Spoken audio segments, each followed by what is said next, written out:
السلام عليكم ورحمة الله وبركاته. إن الحمد لله نحمده ونستعينه ونستغفره ونعوذ بالله من شرور أنفسنا ومن سيئات أعمالنا. من يهده الله فلا مضل له ومن يضلل فلا هادي له.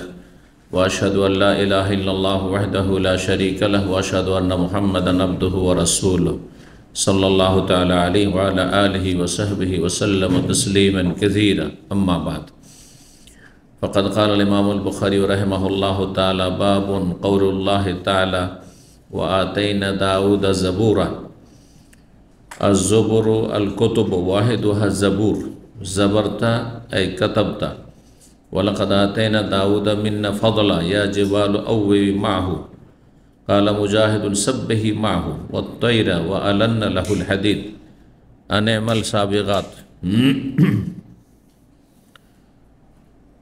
সম্মানিত ভাতৃমণ্ডলী, আল্লাহ রাব্বুল আলামিনের প্রশংসা এবং প্রিয় নবী সাল্লাল্লাহু আলাইহি সাল্লামের উপর সালাতু সালামের পর আজ সোমবার 29শে সফর 1446 হিজরি মোতাবেক 2রা সেপ্টেম্বর 2024 আমাদের ধারাবাহিক আলোচনা সহিহুল বুখারীর নবী রাসূলগণ সম্পর্কীয় হাদিস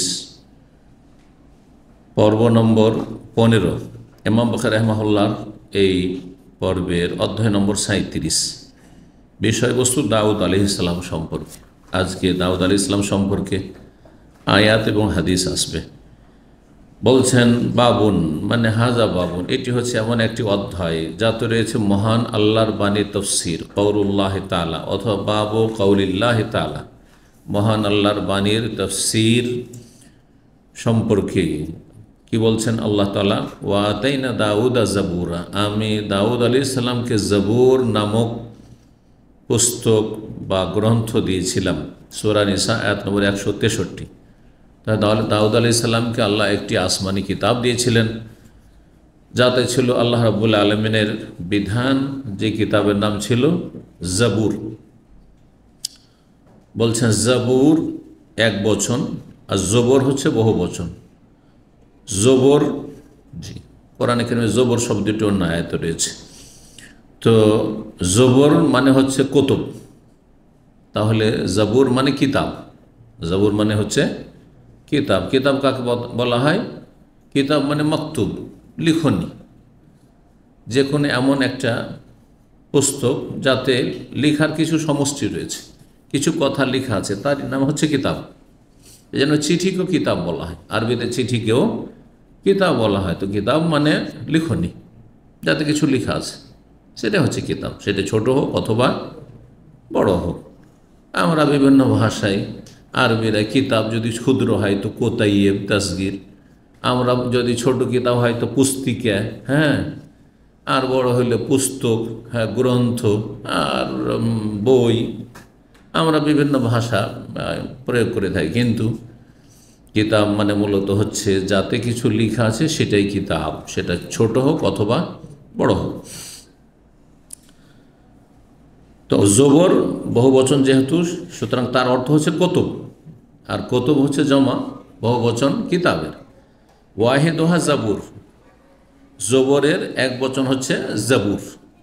তাহলে দাউদ আলাইহিস সালামকে আল্লাহ আসমানি কিতাব দিয়েছিলেন জাবুর, মানে যাতে আল্লাহর বিধান লেখা রয়েছে। জি, আর ওরা বলে জাবারতা, জাবারতা মানে কাতাবতা, তুমি লিখেছ। কাতাবা একতবা, জাবারা ইয়াজবুর। আর একটি আয়াত সূরায়ে সাবার আয়াত নম্বর 10 আর 11, তাতে রয়েছে ওয়ালাকাদ আতাইনা দাউদা মিন্না ফজলা, নিশ্চয়ই আমি দাউদ আলাইহিস সালামকে আমার পক্ষ থেকে বিশেষ অনুগ্রহ দিয়েছিলাম। ফজল মানে হচ্ছে অনুগ্রহ। ফজল সাধারণত পার্থিব অনুগ্রহকে বলা হয়, পার্থিব অনুগ্রহ। রহমত দুনিয়া আখেরা দুটো কি সামিল, কিন্তু ফজল সাধারণত আল্লাহর ফজলে, আল্লাহর ফজলে ভালো আছে, দুনিয়া ভালো আছে, হ্যাঁ, মূলত। যদিও আখেরাতের অনুগ্রহ সবচেয়ে বড় অনুগ্রহ, কিন্তু সাধারণত ভাষাগত দিক থেকে কোরআন হাদিসে ফজল শব্দটি পার্থিব যেসব মানুষের প্রয়োজনের নিয়ামত সেগুলি সম্পর্কে প্রয়োগ হয়েছে। এই জন্য কোরআনে কারিমে আল্লাহ বলছেন জুমার দিনের সলাত সম্পর্কে, ফাইজা কুজিয়াতিস সলাতু ফান্তাশিরু ফিল আরদ ওয়াবতাগু মিন ফজলিল্লাহ। যখন সলাত সম্পূর্ণ হয়ে যায়, মানে জুমার সলাত শেষ, ফান্তাশিরু ফিল আরদ, তখন পৃথিবীতে তোমরা ছড়িয়ে পড়ো। মসজিদে বসে থাকার প্রয়োজন নেই, এখন রুজি রোজগার করো। সকাল থেকে এসেছে, অনেকেই সকাল থেকে প্রস্তুতি নিয়েছে, সকাল থেকে কোনো রুজি রোজগার নেই, দিন পার হচ্ছে, তোকে অনেকের প্রয়োজন, প্রতিদিন রুজি রোজগারের প্রয়োজন রয়েছে। ওয়াবতাগুন ফজলিল্লাহ, এবং আল্লাহর অনুগ্রহ তলাশ করো, মানে আল্লাহ রিজকিল্লাহ, রুজি রিজিক তলাশ করো। যার যেখানে কাজকর্ম সুযোগ সুবিধা আছে রোজগার করো। এই জন্য মসজিদে ঢোকার সময় কি দোয়া? আল্লাহ মাফতাহলি আবু আবা রহমাতে। কারণ মসজিদের ভিতরে দুনিয়াদারি নেই, কি আছে? আখিরাত। যদিও আপনার দুনিয়াও মানসিক শান্তি থাকবে, শারীরিক শান্তি আর ইত্যাদি, রুজিতে বরকত নেমে আসবে আল্লাহর ইবাদতবন্দি করলে, কিন্তু মূলত ওখানে দুনিয়ার পয়সার গরজ করে গেলে হবে না, স্বার্থে গেলে হবে না। মসজিদের ভিতরে যেন রাহমত দেখা, তোমার রহমতের দরজা খুলে দাও। কিন্তু মসজিদ থেকে যখন বের হচ্ছেন তখন এখন আপনি দুনিয়াদারি করতে যাবেন, চাকরি থাকলে চাকরি, ব্যবসা থাকলে ব্যবসা, যদি শ্রমিক হন তো শ্রম দিতে যাবেন, ইত্যাদি ইত্যাদি। সুতরাং আল্লাহুম্মা ইন্নী আসআলুকা মিন ফজলিকা, আল্লাহ এখন তোমার অনুগ্রহ ফজল তলাশ করছে। এই জন্য কোনো দুনিয়ার নিয়ামত পেলে যালিকা ফজলুল্লাহ ইউতিহি মান, বাড়ি, ঘর, গাড়ি, যালিকা ফজলুল্লাহ। জি জি। তো দাউদ আলাইহিস সালামকে আমি কি দিয়েছিলাম? আমার বিশেষ অনুগ্রহ দিয়েছিলাম, রাজত্ব দিয়েছেন, রাজত্ব, রাষ্ট্রীয় ক্ষমতা, বড় অনুগ্রহ দুনিয়ার। জি, যদি সেটা সদ্ব্যবহার হয়, অসৎ ব্যবহার হয় তো মহাবিপদ ডেকে নিয়ে আসবে দুনিয়া আখেরাত। দুনিয়া তো লাঞ্ছিত মানুষের কাছে ঘৃণিত, আর আখেরাতে জাহান্নামের কঠিন শাস্তি রয়েছে। কারণ যার যত বড় নিয়ামত তার হিসাবও ওই রকমই। যাকে যত আল্লাহ কম দিয়েছেন তার হিসাবও কম। কিসের আল্লাহ হিসাব নেবেন? পয়সা নাই, জাকাতের হিসাব নেই, খেয়ে দেয় শেষ, তাই না? পয়সা নেই, হজের হিসাব নেই, হজ করনি কেন? ওমরারও পয়সা নেই, ওমরারও হিসাব নেই, কিছু হিসাব নেই। দান খায়রাত, মসজিদ মাদ্রাসা সবাই চাঁদা দিয়েছে, তুমি দাও না কেন? আল্লাহ পয়সা নেই, নিজের পেট চালাতে, নিজের পরিবারের পেট চালাতে তো আমি হিমশিম খাচ্ছি, কোনো হিসাব নেই। ঠিক কেন? যার পয়সা আছে, প্রত্যেকটা হিসাব আছে, হজের হিসাব আছে, জাকাতের হিসাব আছে। এমনি তুমি সাদকা করেছো কিনা, এত পয়সা দিয়েছিল, শুধু জাকাত আর দাওয়াতি কাজে, দিনের কাজে, আল্লাহর দিনের কাজে খরচ করতে হবে না, মসজিদের জন্য খরচ করতে হবে না, দিনী প্রতিষ্ঠানে খরচ করতে হবে না, বহু হিসাব আছে। ওই হিসাব কোথা থেকে এসছে, কোথায় গেছে, বেশি পয়সায় নেই কিন্তু কোথা থেকে জানা আছে, কয়টা পয়সা কোথেকে আসছে। আর যারা অঢেল সম্পদও জানেন যে কোথা থেকে এত পয়সা আসছে, আর কোথায় যে খরচ করছে, এত অপচয়, শয়তানি কাজে খরচ করছে, হারাম কাজে খরচ করছে, আসছেও হারাম উপায় আর যাচ্ছেও হারাম উপায়, হারাম ক্ষেত্রে তো হিসাব কঠিন। এজন্য যার যত কম নিয়ামত আল্লাহ শুকরিয়া দেখ, আলহামদুলিল্লাহ, হিসাবও কম। তো দাউদ আলাইহিস সালামকে আল্লাহ বড় অনুগ্রহ দিয়েছিলেন বলছেন, আর আল্লাহ নির্দেশ দিয়েছিলেন তাকেও এবং তার সাথে পাহাড়কেও, ইয়া জেবালু, হে পর্বতমালা, আউওয়ে মাহু, দাউদ আলাইহিস সালামও আমার তসবিহ করছে, তার সাথে তোমরাও আমার তসবিহ করো। পাহাড় পর্বতকে আল্লাহ তসবিহ নির্দেশ দিয়েছে। ইমাম মুজাহিদ রাহিমাহুল্লাহ প্রখ্যাত বলছেন, আউওয়াবি মাহ, আউয়াব মানে হচ্ছে আল্লাহ অভিমুখী হওয়া, আল্লাহর দিকে ঝাঁপিয়ে পড়া। তা আল্লাহ দিকে ঝাঁপিয়ে পড়া, আল্লাহর গুণগান করো। সাব্বিহি মাহু, দাউদ আলাইহিস সালামের সাথে তোমরা কি করো? হে পর্বতমালা, তোমরা তসবিহ করো। ওয়াত্তাইরা, এবং পক্ষীকুলকেও আল্লাহর নির্দেশ দিয়েছেন যে হে পাখি, হে পক্ষীকুল, পাখির যত জাত রয়েছে তোমরাও তসবিহ করো। তো দাউদ আলাইহিস সালাম যখন তসবিহ করতো, তার সাথে পাহাড় পর্বত, চারিদিকে নদী নালা, আল্লাহর সৃষ্টি, পশু পাখি সব তসবিহ করতো, পাখিরা তসবিহ করতো। ওয়াত্তাইরা ওয়া আলান্না লাহুল হাদিদ, আর তাকে এমন এমন দুনিয়ার অনুগ্রহ মানে ক্ষমতা দিয়েছেন যেটা দুনিয়ার কোনো রাজা বাদশাকে আজকাল বা কোনো যুগে দেওয়া হয়নি। তা হচ্ছে তার জন্য লোহাকে অত্যন্ত নরম করে দিয়েছেন, কোমল করে দিয়েছেন। লোহা কত শক্ত। ওয়ানজালনাল হাদিদ, আর সূরা হাদিদ একটি সূরার নামই হচ্ছে লোহা। ফিহে বাসুন শাদীদ, আল্লাহ বলছেন আমি লোহা নামিয়েছি। তাহলে লোহা আল্লাহ নামিয়েছেন, লোহা আল্লাহর বিশেষ দান। দুনিয়ার যত শক্তির উৎস তা লোহাতে রয়েছে। হ্যাঁ, যত শক্তি এই লোহা, লোহা দিয়ে সমস্ত কিছু তৈরি। জি, তো ওয়ানজালনা ফিহে বাসুন শাদীদ, তাতে প্রচণ্ড ক্ষমতা রয়েছে, প্রচণ্ড শক্তি রয়েছে। শাদীদ ও মানাফিউ লিন্নাস, এবং মানব জাতির জন্য, মানব সকলের জন্য বহুমুখী উপকারিতা রয়েছে। লোহা দেখিয়ে সব যতগুলি অস্ত্র শস্ত্র এই সেই আর শিপ আর সবই লোহা দিয়ে তৈরি হয়েছে, সব কিছুতে লোহা।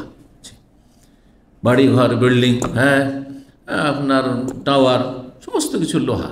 আপনার ব্রিজ, পুল, সমস্ত কিছু লোহা, লোহা, সব কিছুতে লোহা। লোহা ছাড়া দুনিয়া মানুষের অচল। তো বলছেন তার হাতে লোহাকে আমি কি করে দিয়েছিলাম, মোমের মতো। মোম বুঝেন তো, আটা সানার মতো নরম করে দিয়েছিলাম। লিন মানে নরম, আলান না। আর তাকে আমি নির্দেশ, আনেমাল সাবেগাত, হে দাও তুমি তৈরি কর এই লোহাগুলি থেকে। সাবেগাত মানে পূর্ণ মাপের লৌহবর্ম। সাবাগা বা আসবাগা মানে পূর্ণ করা। এই জন্য নবী হাদিস হচ্ছে আসবেগুল উজু, তোমরা উজু পরিপূর্ণরূপে করো। পরিপূর্ণ উজুর অধ্যায় আমি ব্যাখ্যা করেছি। একটি ব্যাখ্যা হচ্ছে যে উজুর অঙ্গগুলি পুরোপুরি সুন্দর করে ধৌত করে, কোনো জায়গায় সামান্য যেন শুকনো না থেকে যায়, অসম্পূর্ণ না থেকে যায়। এই ইসবাগুল উজুকে পরিপূর্ণ করা হচ্ছে ফরজ, নাহলে উজু হবে না। আর একটি হচ্ছে মুস্তাহাব, সুন্নাত, সেটি হচ্ছে 3 বার করে। একবার সর্বনিম্ন, তার উপরে ভালো হচ্ছে 2 বার, আর 3 বার করলে হচ্ছে এটা ইসবাগুল উজু পরিপূর্ণ করা। এই জন্য হাদিসে রয়েছে যে মমিন বান্দার মর্যাদা উঁচা কিসে, ইসবাগুল উজু পরিপূর্ণ করলে। ঠান্ডা কনকনে পানি, হ্যাঁ, শরীরে যেখানে দিচ্ছেন তাতে মনে হচ্ছে কেটে পড়ছে কনকনে ঠান্ডার দিনে। তাইফে উমরা করতে গিয়ে ঠান্ডার দিনে উজু করে দেখিয়েন, হ্যাঁ, জানুয়ারি ফেব্রুয়ারি দিকে উজু করে দেখিয়েন।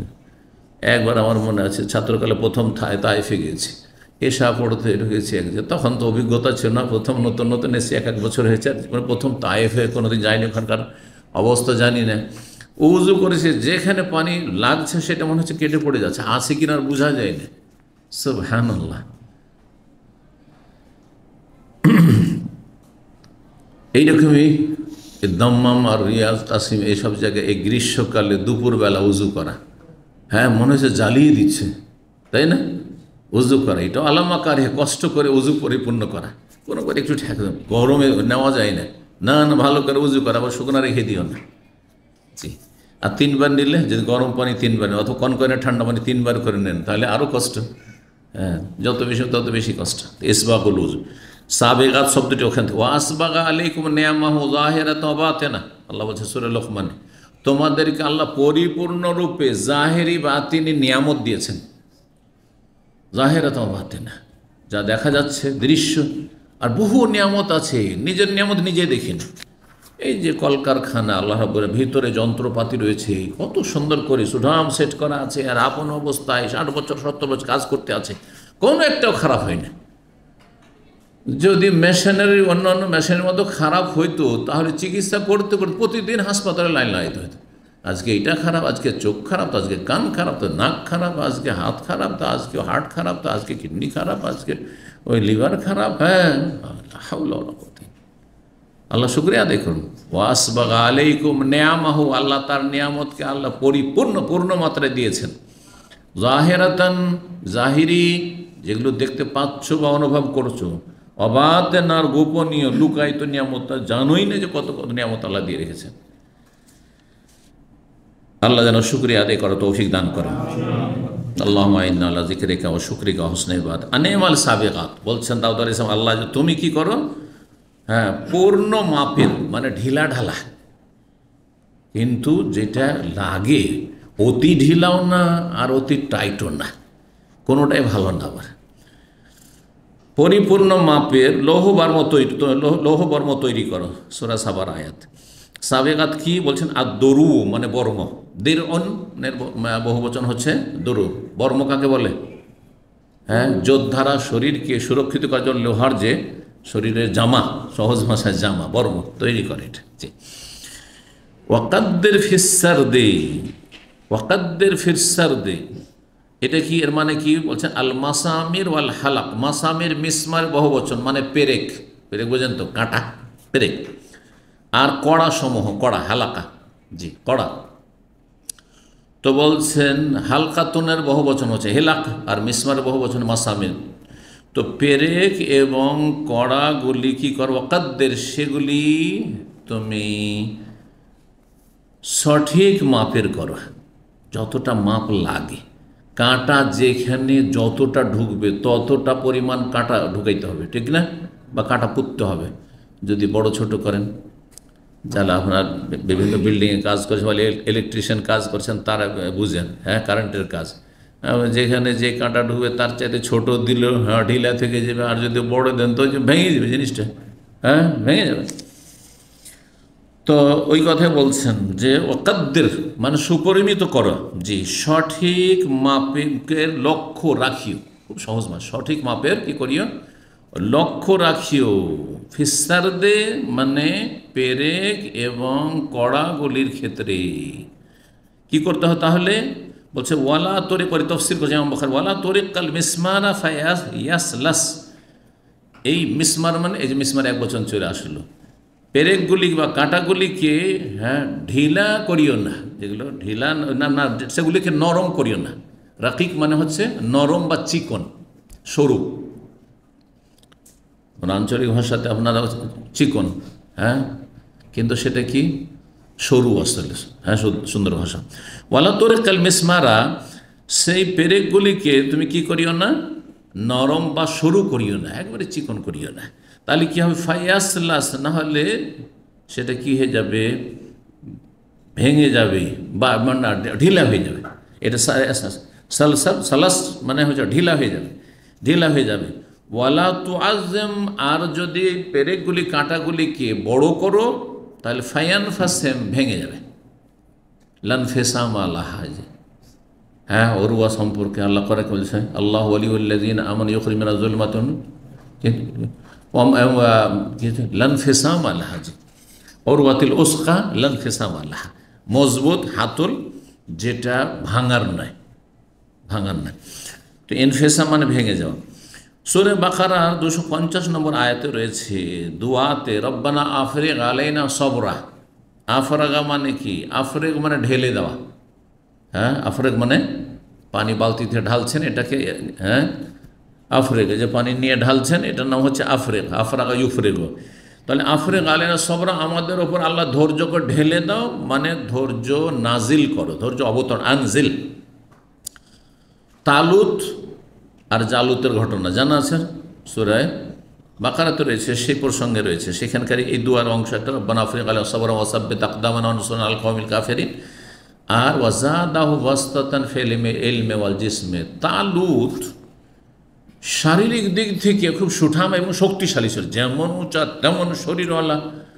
যদি যারা প্রশাসনে থাকে তাদের বডিও এরকম না থাকে, বা যারা এক যুগে শাসন ক্ষমতায় যারা থাকতো তারাই প্রশাসন, তাদের কাছে অ্যাডমিনিস্ট্রেশন কিছু, হ্যাঁ এখন নয় ভাগ করা হয়েছে। মানে এখনও সেনাবাহিনীতে একটা হাইট আছে, একটা ওয়েট আছে, সব ঠিকঠাক রেখে, হ্যাঁ বেটেও চলবে না, একবারে হ্যাংলা পাতলাও চলবে না, ঠিক না? না হইলে প্রভাব পড়বে না। পুলিশ অফিসার, এসপি সাহেব, ডিসি সাহেব আসছে, আর হ্যাঁ 2 হাত আড়াই হাতের মানুষ, তোমাকে ভয় পাবে না। তো তালুত যে রাজা, আল্লাহর তাকে নির্ধারণ করলেন, সবার প্রশ্ন যে রাজা হবে ধনকু, পয়সাওয়ালা। হ্যাঁ, তো এর পয়সা নেই, ওই রকম কিছু নেই, একে কেন আল্লাহ রাজা করে দিলেন আমাদের উপর? আমাদের অনেক পয়সাওয়ালা রয়েছে, অনেক প্রভাবশালী লোকের রয়েছে। তো আল্লাহ বলছেন যে কেন করলাম জানো? ওয়াজাদাহু বাসতাতান ফিল ইলমি ওয়াল জিসমি, আল্লাহ তাকে প্রশস্ততা দিয়েছিলেন, প্রাচুর্য দিয়েছিলেন। কিসের? ইলমের প্রাচুর্য, আর জ্ঞানের ভিত্তিতে মানুষ দেশ পরিচালনা করতে পারে, সারা বিশ্বকে পরিচালনা করতে পারে। জ্ঞান, এক নম্বরে। আর দুই নম্বর হচ্ছে শক্তি, সাহস, শক্তি। জিসমার দেহ দিয়েছে ওই রকম সুঠাম দেহ।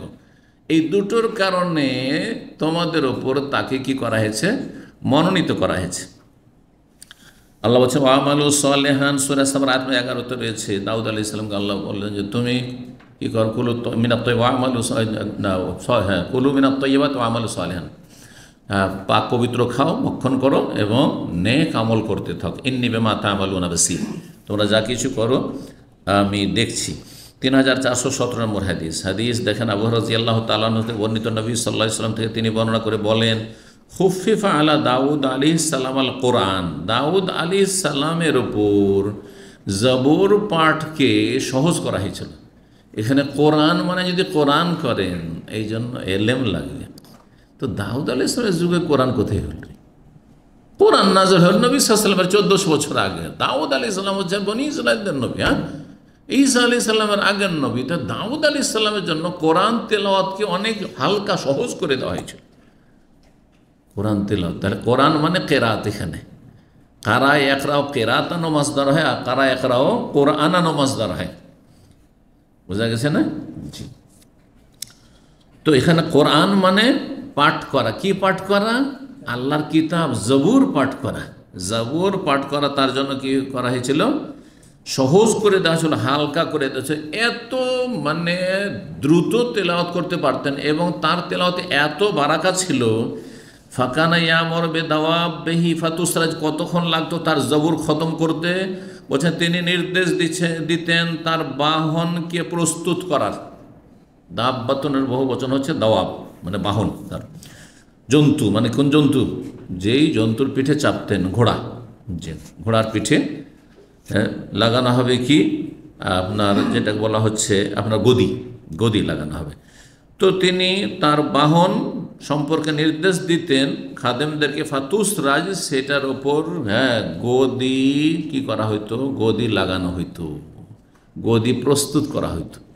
যেহেতু সবসময় তার ঘোড়ার পিঠে গদি থাকে না, যখন চাপবেন তখন সেটা করা হইতো।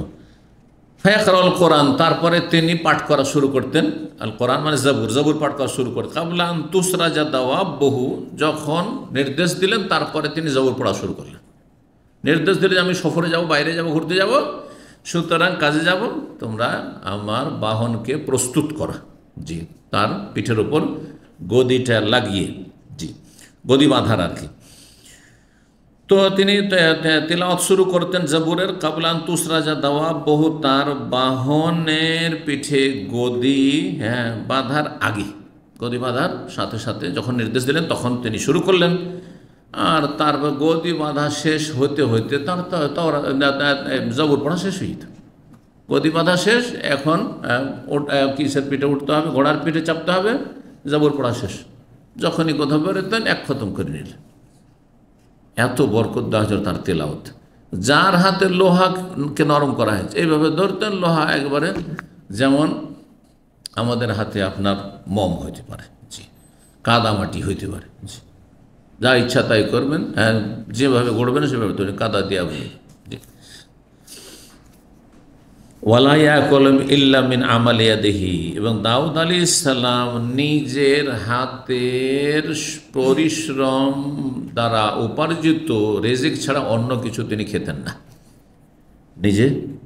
নিজের হাতের শ্রম দ্বারা যা উপার্জন করতেন তাই তিনি ভক্ষণ করতেন, অন্য কোনো কিছু খেতেন না। তাহলে তার পেশা ছিল কি? হাতের কাজ করা। হাতের কাজ করে তিনি খেতেন। এই যে লোহার বড় বড় বিভিন্ন কিছু তৈরি করতেন, যা আসছে সামনের অধ্যায়গুলিতে আসছে। তো এই ছিল হাদিস। 3418 নম্বর হাদিস বর্ণনা করেছেন সাঈদ ইবনে মুসাইয়্যিব এবং আবু সাবিন আব্দুর রহমান, দুইজন তাবেঈ। আব্দুল্লাহ বিন আমর ইবনে আস রাদিয়াল্লাহু তাআলা আনহুমা থেকে বলেন, উখবিরা রাসূলুল্লাহ সাল্লাল্লাহু আলাইহি ওয়াসাল্লাম, রাসূলুল্লাহ সাল্লাল্লাহু আলাইহি ওয়াসাল্লামকে জানিয়ে দেওয়া হলো, মানে কেউ গিয়ে জানিয়ে দিয়েছেন যে আব্দুল্লাহ বিন আমর বড়ই দিনদার ছিলেন এবং নফল ইবাদত বন্দেগীতে বড়ই তিনি নিজে কঠোর ছিলেন, মানে কঠিন পরিশ্রম করতেন, মানে সীমাহীন পরিশ্রম করতেন, যে পরিশ্রম আসলে শরীয়তে স্বীকৃত নয় এবং শরীরের জন্য ক্ষতিকর। নবী সাল্লাল্লাহু আলাইহি ওয়াসাল্লামকে কেউ গিয়ে অভিযোগ করে জানিয়ে দিয়েছে এরকম কাজ করছে। বলছেন নবী সাল্লাল্লাহু আলাইহি ওয়াসাল্লামকে খবর দেওয়া হলো কি, এ আন্নি আকুল, আমি বলেছি। তিনি মন্তব্য করেছেন, এই কঠোর পরিশ্রমকে ইবাদত করতেন, তিনি 100 মন্তব্য করেছেন, ওয়াল্লাহি, আল্লাহর কসম করে বলছি, লা আসুমান্নান নাহার, সারা জীবন দিনে আমি সিয়াম পালন করবো, রোজা রাখবো প্রতিদিন। ওয়ালা আকুমান্নাল লাইলা, মাইশতো, যতদিন বাঁচবো আমি রাত্রে সারা রাত তাহাজ্জুদ পড়ব, যতদিন বাঁচবো। দিনে কোনো দিন পানাহার করব না, আর রাতে আমি ঘুমাবো না। তো শরীরকে হক দেবেন কখন আপনি? এই স্ত্রী না হয় বিয়ে শাদী করলেন না, সংসার ত্যাগী হয়ে গেলেন, হ্যাঁ? আর সংসার ত্যাগী হওয়া জায়েজ, সাহাবাদের জন্য জায়েজ ছিল না। তো এই জন্য সমস্ত যে হকগুলি আমাদের সাথে সংশ্লিষ্ট, মেলাগুলি অধিকার হক আছে আমাদের সাথে জড়িত, সবগুলি হকে যদি ভারসাম্য বহাল না রাখেন তাহলে জুলুম হয়ে যাবে। শরীরকে যদি হক বেশি দিয়ে দেন তাহলে অন্যের হক কমে যাবে, শরীরকে যদি হক কম দেন তো অন্যের হক বেশি হবে, বেশি করতে গেলেন হয়তো তখন শরীরের হক কমে গেল। কথা বোঝা গেছে? সবগুলির হককে বহাল রাখা, ভারসাম্যহীন না হওয়া, এটা হচ্ছে একজন দিনদার পরহেজগার এবং জ্ঞানীর পরিচয়। আর জাহেল ইবাদত বন্দেগীকারী, জাহেল, দিনের জ্ঞান নেই, যেটা বুঝেছে সেইটাকে খুব আঁকড়ে ধরেছে আর বাকি উপেক্ষা করেছে। কিছু লোককে দেখা যায় এই জন্য যে আপনার বিশেষ তবলিগীদের মধ্যে দেখবেন, উদাহরণত তাহলে বাস্তবে বুঝতে পারবেন, সুবহানাল্লাহ, এত কঠোর পরিশ্রম করে, এক চিল্লা থেকে আসলো, আবার 2-3টা দিন বাড়িতে থাকলো, আবার চিল্লে কোথায় চলে গেল। তাদের তরিকাতে তো খুব সওয়াবের কাজ করছে, সেটা সওয়াব পাক আর না, বেদাতের কারণে কোনো সওয়াব পাবে না, উল্টো গুনাহ হবে, সেটা ভিন্ন বিষয়। কিন্তু আপন ধারণা তো খুব সওয়াবের কাজ করছে না। আমার বেশ কিছু তবলিগীদের সাথে এমনি, তারা ডাক্তার অথবা তারা শিক্ষিত মানুষ বা এবং ভালো আখলাক চরিত্রের, সেই জন্য এলাকার মানুষ, শিক্ষিত মানুষ, খুব খাতির ছিল। একজন ডাক্তার সাহেব ছিলেন, হোমিওর ডাক্তার, এবং খুব সিনিয়র ডাক্তার, রাহিমাহুল্লাহ, দুনিয়া থেকে চলে গেছেন। আমাকে ছাত্র জীবন থেকে উনি চিনতেন এবং ভালোবাসতেন। তারপরে মদিনা আসলাম, মদিনা থেকে গেলাম। মদিনা থেকে যাওয়ার পরে উনি আমার বাবার বয়স, বাবার চাইতে বয়স কম হবে না, আমার সামনে হাঁটে না, আমাকে বলছে আপনি আগে হাঁটেন, আমার পিছনে হাঁটে। তোর মধ্যে একটা অতিভক্তি আছে হানাফি সমাজে আর দেওবন্দি কমি এসব সমাজে, যদি মহব্বত থাকে, কিন্তু যদি হৃদয় লামজহাবি, তাহলে তো আপনি মানুষই মনে করেন না। তো ওগুলো তো ওর মধ্যে ছিল না, যেহেতু ছাত্র জীবন থেকে পরিচিত মানুষ এবং খুব ভালোবাসতো, ওনার কাছে যেতাম। অল্প পয়সা, তখন অল্প পয়সাতে হোমিও চিকিৎসা হতো, আজকাল কিন্তু হোমিও অল্প পয়সাতেও হয় না, ওখানে মেলা পয়সা নেই, 1 টাকা 2 টাকাতে চিকিৎসা হয়ে গেল তখনকার যুগে। তো ওনার এক মেয়ে কলেজে পড়ে, 20-22 বছর বয়স হবে, 18 কম তো হবেই না, মাথায় ওড়না পর্যন্ত নেই, বুকের ওপরে ওড়না এভাবে ঝুলে না আমাদের দেশে, ওই রকম ঝুলছে। আর তার চেম্বারে বসে আছে, আল্লাহ মাফ করে দেন, এসে বলছে যে আমাকে বলছে, মাওলানা সাহেব ওনাকে চেনেন? আমি বললাম আমি কী করে চিনব, আমি তো হতভম্ব, চেনাচ্ছে আমাকে, তো আমি কী করে চিনব? বলছে এটা আমার খালা, মানে ওনার ছোটো মেয়ে। আমি তো লজ্জায় পড়ে গেলাম, কথা বুঝতে পেরেছে তো? কথা এইদিকে ওইটা, আর ওই দিকে একটু সময় পেলে চিল্লা চলে যান। হ্যাঁ, দূরের চিল্লা যেতেন না হয়, কিন্তু এলাকার চিল্লাগুলোতে যেতেন ওটা। হ্যাঁ, 3 দিনের জন্য প্রতি সপ্তাহে চলে যাওয়া, চেম্বার টেম্বার ছেড়ে দিয়ে বন্ধ করে দিয়ে চলে যাওয়া। তো এই যে ব্যালেন্সলেস ইবাদত বন্দেগী, এটা আলেমের পরিচয় না। আলেমের পরিচয় হচ্ছে যে ভারসাম্যটা ঠিক থাকবে সব কিছুতে, এলিমও শিখবেন। হ্যাঁ, আবার কিছু লোক আছে, আলেম সমাজও আছে, আমাদের আহলে হাদিসদের মধ্যে আছে, এইদিকে পড়াশোনা খুব বেশি করছে। হ্যাঁ, মাদ্রাসার ছাত্র জীবন থেকে রেজাল্টও ভালো করছে, পড়াশোনা করছে, দাওয়াতি কাজ করছে, নফল ইবাদত, ফরজ থেকে সালাম ফিরে মোবাইল টিপা শুরু করতে, মোবাইলই তসবি করছে, মানে ও কি মেসেজ এসছে সাথে সালাম ফেরার পরে দেখবেন, আবার অনেকে আছে কিন্তু। তারপরে তাহাজ্জুদ তো নেই সারা জীবন। হ্যাঁ, নফল রোজা নেই, পৌষ মাসে, মাঘ মাসে, শীতকালও তো থাকবে, ঠিক আছে, গরমের দিনে অনেকের জন্য অসুবিধার কারণ আছে, অনেকের জন্য অসুবিধার কারণে বিভিন্ন সমস্যা শারীরিক থাকতে পারে মানুষ, কিন্তু বছরে কিছু কিছু সময় তো থাকবে। তাহাজ্জুদ সারা বছর পারবো না, যখন রাত এত লম্বা, যখন 8 ঘন্টা না ঘুমাইলে ফজর হবে না, তখন তো তাহাজ্জুদ পড়বেন আপনি।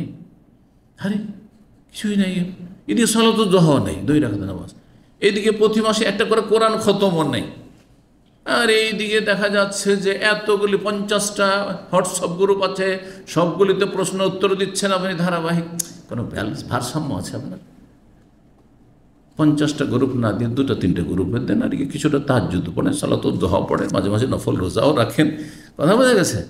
এটা যে ভারসাম্য, জীবনে ভারসাম্য থাকতে হবে ইবাদত বন্দেগীর ক্ষেত্রে। এই লোকে মানুষের হকুকের ক্ষেত্রে স্ত্রীর হক ওইটা বেড়েও না যায়, কমেও না যায়। হ্যাঁ, এলেমের হক, ইবাদতের হক, আল্লাহর হক, অন্যান্য হক, ছেলে মেয়েদের হক, ছেলে মেয়েদের হক আছে। এই না যে ছেলে মেয়ে ছুটির দিনও আপনি ঘুরে বেড়াচ্ছেন যেখানে সেখানে, একটা ছুটির দিন সেখানে ছেলে মেয়েকে সময় দিচ্ছেন না, দুপুর খানেও ছেলে মেয়ের সাথে গিয়ে খেতে বসছেন না। কিসের হক আদায় করছেন আপনি? সকালেও ছেলে মেয়ে আপনার সাথে নেই, মাদ্রাসা স্কুলে, দুপুরেও নেই আপনার সাথে, রাত্রেও নেই, অথচ বাড়িতে থাকেন শুধু পয়সার জন্য ছোটাছুটি করেন। এই কোন জীবন হইল? এগুলো কোনো জীবন হইল? এর জন্য অবশ্যই জীবনে ভারসাম্য থাকতে হবে। এটা হচ্ছে আলেমের পরিচয়, জ্ঞানীর পরিচয়। আলেম মানে মাদ্রাসা পড়া আলেম বলছে না, জ্ঞানীর পরিচয়, যার দিনের জ্ঞান আছে আপনার। তো অনেক সময় আবেগে মানুষ কি হয়ে যায়, ভারসাম্যহীন হয়ে যায়। তিনি বলেছিলেন এই মন্তব্য করে যে সারা জীবন রোজা রাখবো আর সারা জীবন রাতে কিয়াম করব, ঘুমাবো না। ফাকালাহ রাসূলুল্লাহ সাল্লাল্লাহু আলাইহি ওয়াসাল্লাম, রাসূল বললেন যে আনতাল্লাযী তাকুল, তুমি এই ধরনের কথা বলেছো, আমার কাছে খবর পৌঁছেছে, এই কথা বলেছো তুমি। ওয়াল্লাহি লা আসুমান্নান নাহার ওয়ালা আকুমান্নাল মাইশ, তো যতদিন বাঁচবো আমি দিনে সারা জীবন রোজা রাখবো আর রাতে সারা জীবন তাহাজ্জুদ পড়বো। বলতে আমি বললাম কাদ কুলতুহু, হ্যাঁ আমি বলেছি। কাল নবী সাল্লাল্লাহু ইন্নাকা লা তাসতিউ যালিকা, তুমি এটা পারবে না করতে, এটা আবেগী কথা। আজকে শুরু করবে, হ্যাঁ 2, 4, 5 বছর 10 বছরে তুমি ক্ষীণ হয়ে পড়বে, বিছানা ধরে নেবে, তুমি চালাতে পারবে না, তুমি নিজেরই ক্ষতি করবে। ফাসুম, রোজাও রাখো, ওয়াফতের, দিনে পানাহারও মাঝে মাঝে করো, কোম, তাহাজ্জুদও পড়ো, নাম, ঘুমাও, অসুম মিনাশ শাহরি সালাসাতা আইয়াম, তুমি মাসে 3টি রোজা রাখো। 3টা রাখলে 3 × 10 = 30 নেকি পেয়ে যাবে তুমি। ওয়াইনাল হাসানাতে বিআশরি আমসালিহা, নেকি 10 গুণ হয়ে যায়, নেকি 10 গুণ হয়ে যায়, 3 × 10 = 30 হয়ে যাবে। যালিকা মিসলা সিয়ামিদ দাহর, এটা হচ্ছে সারা জীবন রোজা রাখার মতো, সারা জীবন সিয়াম পালনের মতো। ফাকুল, তো তখন আব্দুল্লাহ বিন আমর তো আবেগে আছেন, হ্যাঁ যুবক মানুষ, এমনি অতিউ আফজাল মিন যালিক, আমি এর চেয়ে বেশি পারবো। আফজাল মিন যালিক মানে আকসার, এর চেয়ে বেশি পারবো আমি। 3টা কেন রোজা বলছেন আমাকে, আমি এর চেয়ে বেশি পারবো। ইয়া রাসূলুল্লাহ, তাহলে ফাসুম ইয়াওমান, তাহলে তুমি একদিন রোজা রাখো, আফতির ইয়াওমাইন, 2 দিন তুমি পানাহার করো। একদিন রোজা রেখে 2 দিন বিরতি দাও, তাহলে কি হয়ে গেল? 4 মাস রোজা আর 8 মাস হচ্ছে হ্যাঁ বিনা রোজা, খাওয়া দাওয়া করো। কালা কুলতু ইন্নী অতিউক আফজাল, এর চেয়ে বেশি পারবো ইয়া রাসূলুল্লাহ। কালা ফাসুম ইয়াওমান ওয়া আফতির ইয়াওমান, তাহলে একদিন সিয়াম পালন করো, রোজা রাখো, আর একদিন পানাহার করো। 6 মাস রোজা বছরে, আর 6 মাস খাওয়া দাওয়া। ওয়াজালিকা সিয়ামাত, এইটা হচ্ছে দাউদ আলাইহিস সালামের সিয়াম। ওয়া হুয়া আদালুস, এটা হচ্ছে রোজার ক্ষেত্রে মধ্যম পন্থা, মানে সর্বোচ্চ মধ্যম পন্থা, এর বেশি চলবে না। এটা হচ্ছে বর্ডার, এর বেশি করিও না। কুল, তো আমি বললাম ইন্নী অতিউক আফজাল মিনহু, এর চাইতে বেশি পারবো ইয়া রাসূলুল্লাহ। কাল লা আফজাল মিন যালিক, এর চাইতে উত্তম কিছু নেই, এর চাইতে উৎকৃষ্ট কিছু, স্পষ্ট লা আফজাল মিন যালিক, এর চাইতে উৎকৃষ্ট কিছু নেই। 6 মাস রোজা রাখবেন 1 বছরের ভিতরে, অর্ধেকটাই রোজা, এর চাইতে বেশি কিছু নেই। 3419 নম্বর হাদিস, হাদিস আব্দুল্লাহ বিন আমর বিন আস ওই নিজেই বর্ণনা করেছেন, বলছেন কাল আলী নবী সাল্লাল্লাহু আমাকে বললেন, আলম ও নাব্বা, আমাকে কি জানানো হয়নি মনে করছো? সব খবর আছে আমাকে। আন্নাকা তাকুমুল লাইলা ওয়া তাসুমুন নাহার, তুমি সারা রাত কিয়াম করছো মানে তাহাজ্জুদ পড়ছো, আর তুমি সারা জীবন প্রতিদিন রোজা রাখছো। ফাকুলতু নাম, হ্যাঁ ইয়া রাসূলুল্লাহ আমি করছি। ফাকালা ফাইন্নাকা ইযা ফাআলতা যালিকা, এমনটা যদি করো, হাজামাতিল আইনু, তাহলে চোখ তোমার বসে যাবে। শাব্দিক অর্থ চোখ হচ্ছে কী হবে, বসে যাবে, মানে দৃষ্টি শক্তি তোমার দুর্বল হয়ে যাবে, চোখ বসে যাও। চোখ বসে যাওয়া কথাটি আমরা ব্যবহার করি, হ্যাঁ মানুষ যখন ক্ষীণ হয়ে যায় তখন কী করে, চোখগুলো বসে যায়। ও নাফাহাতিন নাফস, আর শরীর স্বাস্থ্য কী হয়ে যাবে, ক্ষীণ দুর্বল হয়ে যাবে। নাফাহাত মানে দাওফাত, দুর্বল হয়ে যাবে। সুতরাং কী করো, সুমিন কুল্লি শাহরিন সালাসা, প্রত্যেক মাসে 3টি রোজা রাখো। ফাযালিকা সাওমুদ দাহর, এটাতে সারা জীবন সিয়ামের নেকি তুমি পেয়ে যাবে। আও কাসাউমিদ দাহর, সারা জীবন রোজার মতো হয়ে যাবে। কুল, তাই বল ইন্নী আজেদুনি ইয়ানি কুওয়াতান, আমি আমার মধ্যে আরও বেশি শক্তি অনুভব করছি। আমার এই 3টি রোজা না, আমি অনেক পারবো, আমি খুব শক্তিশালী, যৌবনে যা হয় মানুষের। তখন বললেন কাল ফাসুম সাওমা দাউদ আলাইহিস সালাম, তাহলে দাউদ আলাইহিস সালামের রোজা রাখো। ওয়াকানা ইয়াসুমু ইয়াওমান ইফতার ইয়াওমান, একদিন তিনি রোজা রাখতেন, একদিন দিনে পানাহার করতেন। ওয়ালা ইয়াফিরু ইযা লাকা, আর জিহাদের ময়দানে কাফেরদের মুখামুখি হইলে তিনি কখনো পালায়ন করে পিছপা হইতেন না। এটা গুরুত্বপূর্ণ বিষয়। জিহাদের আকাঙ্ক্ষা করবেন না, কিন্তু ময়দানে মুখোমুখি হয়ে গেলে কখনো কাফেরকে পিঠ দেখানো যায় না, কবিরা গুনাহ এটি, তাওয়াল্লিয়াউম আয-যাহফ। 38 নম্বর অধ্যায় বলছে, বাবুনি অধ্যায় হচ্ছে আহাব্বুস সালাত ইলাল্লাহ, সালাতে দাউদ, সবচেয়ে প্রিয় সালাত আল্লাহর কাছে হচ্ছে দাউদ আলাইহিস সালামের সালাত, মানে তাহাজ্জুদ সালাত। ওয়াহাব্বুস সিয়াম ইলাল্লাহ সিয়াম দাউদ, আর সবচেয়ে প্রিয় সিয়াম রোজা হচ্ছে আল্লাহর কাছে দাউদ আলাইহিস সালামের সিয়াম। কীভাবে তিনি কি করতেন? কানা ইয়ানাম নিসফাল লাইল, প্রথম অর্ধেক রাত ঘুমিয়ে নিতেন। তাহলে মাগরিব আজকাল 6টায় হচ্ছে, আর ফজর হচ্ছে 4টায়। কয় ঘন্টা? 10 ঘন্টা। 10 ঘন্টাকে অর্ধেক করলে কত হয়? 5, 6, 5, 11। রাত 11টা পর্যন্ত ঘুমিয়ে নিতেন। কি করতেন? রাত 11 পর্যন্ত ঘুমিয়ে নিতেন। মানুষ তো আর মাগরিবের সাথে ঘুমায় না, তারপরও যদি এখানে 1.5 ঘন্টার মধ্যে এসা হয়ে যাচ্ছে, আর কাজকর্ম নেই, তাহলে 2 ঘন্টা পরে তো মানুষ 8:30টায় ঘুমাতে পারে। কাজ কাম না থাকলে 8টার আগে নামাজ শেষ হয়ে যাচ্ছে, 8:30টায় 9টায় ঘুমিয়ে যেতে পারেন, আরামসে 9টায় ঘুমিয়ে যেতেন। 11টায় কী করতেন? উঠে যেতেন। কান ইয়ানামু নিসফা, অর্ধেক রাত ঘুমাতেন। ওয়ায়াকুমু সুলুসাহু, আর তারপরে 3 ভাগের 1 ভাগ, 1/3 তিনি তাহাজ্জুদ পড়তেন। ওয়ায়ানামু সুদুসাহু, আর ফজর আগেখানে 1/6 তিনি আবার ঘুমাতেন। শুরুতে ঘুম, শেষে ঘুম, মাঝখানে তাহাজ্জুদ। এটা সবচেয়ে উত্তম তরিকা তাহাজ্জুদের। আর তাহাজ্জুদ শেষ রাতে উত্তম, ফজর পর্যন্ত কেউ যদি পড়তে থাকে সেটাও দ্বিতীয় উত্তম। আর এশা পরে যে কোনো, এশা পড়তে ফজর পর্যন্ত যে কোনো সময় পড়ে নেন, প্রথম রাতও পড়ে নেন, সেটাও জায়েজ, সেটাও জায়েজ। তাহলে তাহাজ্জুদের একটা সাধারণ সময় হচ্ছে এশার সালাতে পর থেকে শুরু করে ফজর আজান পর্যন্ত। তার মধ্যে উত্তম হচ্ছে অর্ধেক রাত ঘুমিয়ে নিয়ে 3 ভাগের 1 ভাগ রাত কি করা? হ্যাঁ, তাহাজ্জুদ পড়া। তারপরে 1/6 বাকি থাকছে, ওই অর্ধেক, বাকি অর্ধেকে 1/6, কারণ ভগ্নাংশ যারা পড়েছেন আপনার 1/3 প্লাস যখন করবেন আপনি 1/6, তখন অর্ধেক হয়ে যাবে। বুঝতে পেরেছেন? তাহলে আপনার রাত 11টাতে তাহাজ্জুদ শুরু করলেন, 3 ভাগের 1 ভাগ তাহাজ্জুদ 10 ঘন্টায়, তাহলে কত হবে? হ্যাঁ, 3 তিরিকের 9, মোটামুটি 3 ঘন্টা, 3 হয় মোটামুটি কি 3 ঘন্টা 20 মিনিট, 3 ঘন্টা 20 মিনিট। তো 11টাতে 3 ঘন্টা 20 মিনিট হলে 12, 1, 2, 2:20 পর্যন্ত। হ্যাঁ, 2:20 পর্যন্ত। তারপরে 1/6, 6 ভাগের 1 ভাগ করেন 10 ঘন্টাকে, তাহলে কত হবে? হ্যাঁ, 1.5 ঘন্টার একটু বেশি হবে। হ্যাঁ, 1.5 ঘন্টাতে আর 10 মিনিট হলে 1 ঘন্টা 40 মিনিট। হ্যাঁ, 1 ঘন্টা 40 মিনিট, তাহলে 16, ঠিক না? 3 ভাগের 1 ভাগ যখন 16 হইল, 3 ঘন্টা কয় মিনিট বললাম? 20 মিনিট। তাহলে 3 ঘন্টা 20 মিনিটের অর্ধেক কত? 1 ঘন্টা, 1 ঘন্টা 40 মিনিট। 3 ঘন্টা 20 মিনিট হচ্ছে 1.5, হ্যাঁ, তাহলে 1 ঘন্টা 40 মিনিট হলে আর 10 মিনিট তো লাগবে না? আরে কারো ব্রেনে ক্যালকুলেটর নেই। আলহামদুলিল্লাহ, আল্লাহ পাক রব্বুল আলামিনের শুকরিয়া আদায় করছি যে আমি জীবনে ক্যালকুলেটর স্পর্শ করিনি। সেই যুগে ক্যালকুলেটর নামটা শুনেছিলাম, মাদ্রাসা যুগে তো শুনেছি, কিন্তু এখন পর্যন্ত আমার ব্রেন ক্যালকুলেটর করে।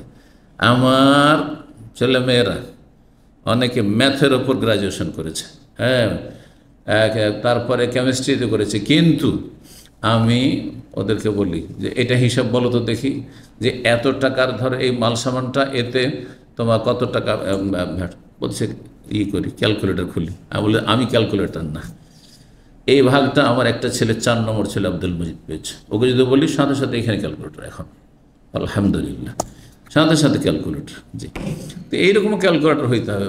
প্রত্যেকের ব্রেনে ক্যালকুলেটর আছে, কিন্তু যখন এই ক্যালকুলেটর নির্ভরশীল হয়ে যাবেন আপনি মোবাইলের অথবা এই ক্যালকুলেটর, তখন আর ব্রেন কাজ করবে না। ঠিক আছে, আল্লাহ তৌফিক দান করে দিন দুনিয়ার ভালো কাজের। তো বলছিলাম হিসাবটা বুঝলেন এবার? তাহলে ফজরের আগেখানে ঘন্টাখানে কি করবেন? শুয়ে নেবেন, কমপক্ষে 1.5 ঘন্টা বা 1 ঘন্টা কিছুটা, তাহলে কি হবে? শরীরটা বিশ্রাম পেয়ে যাবে।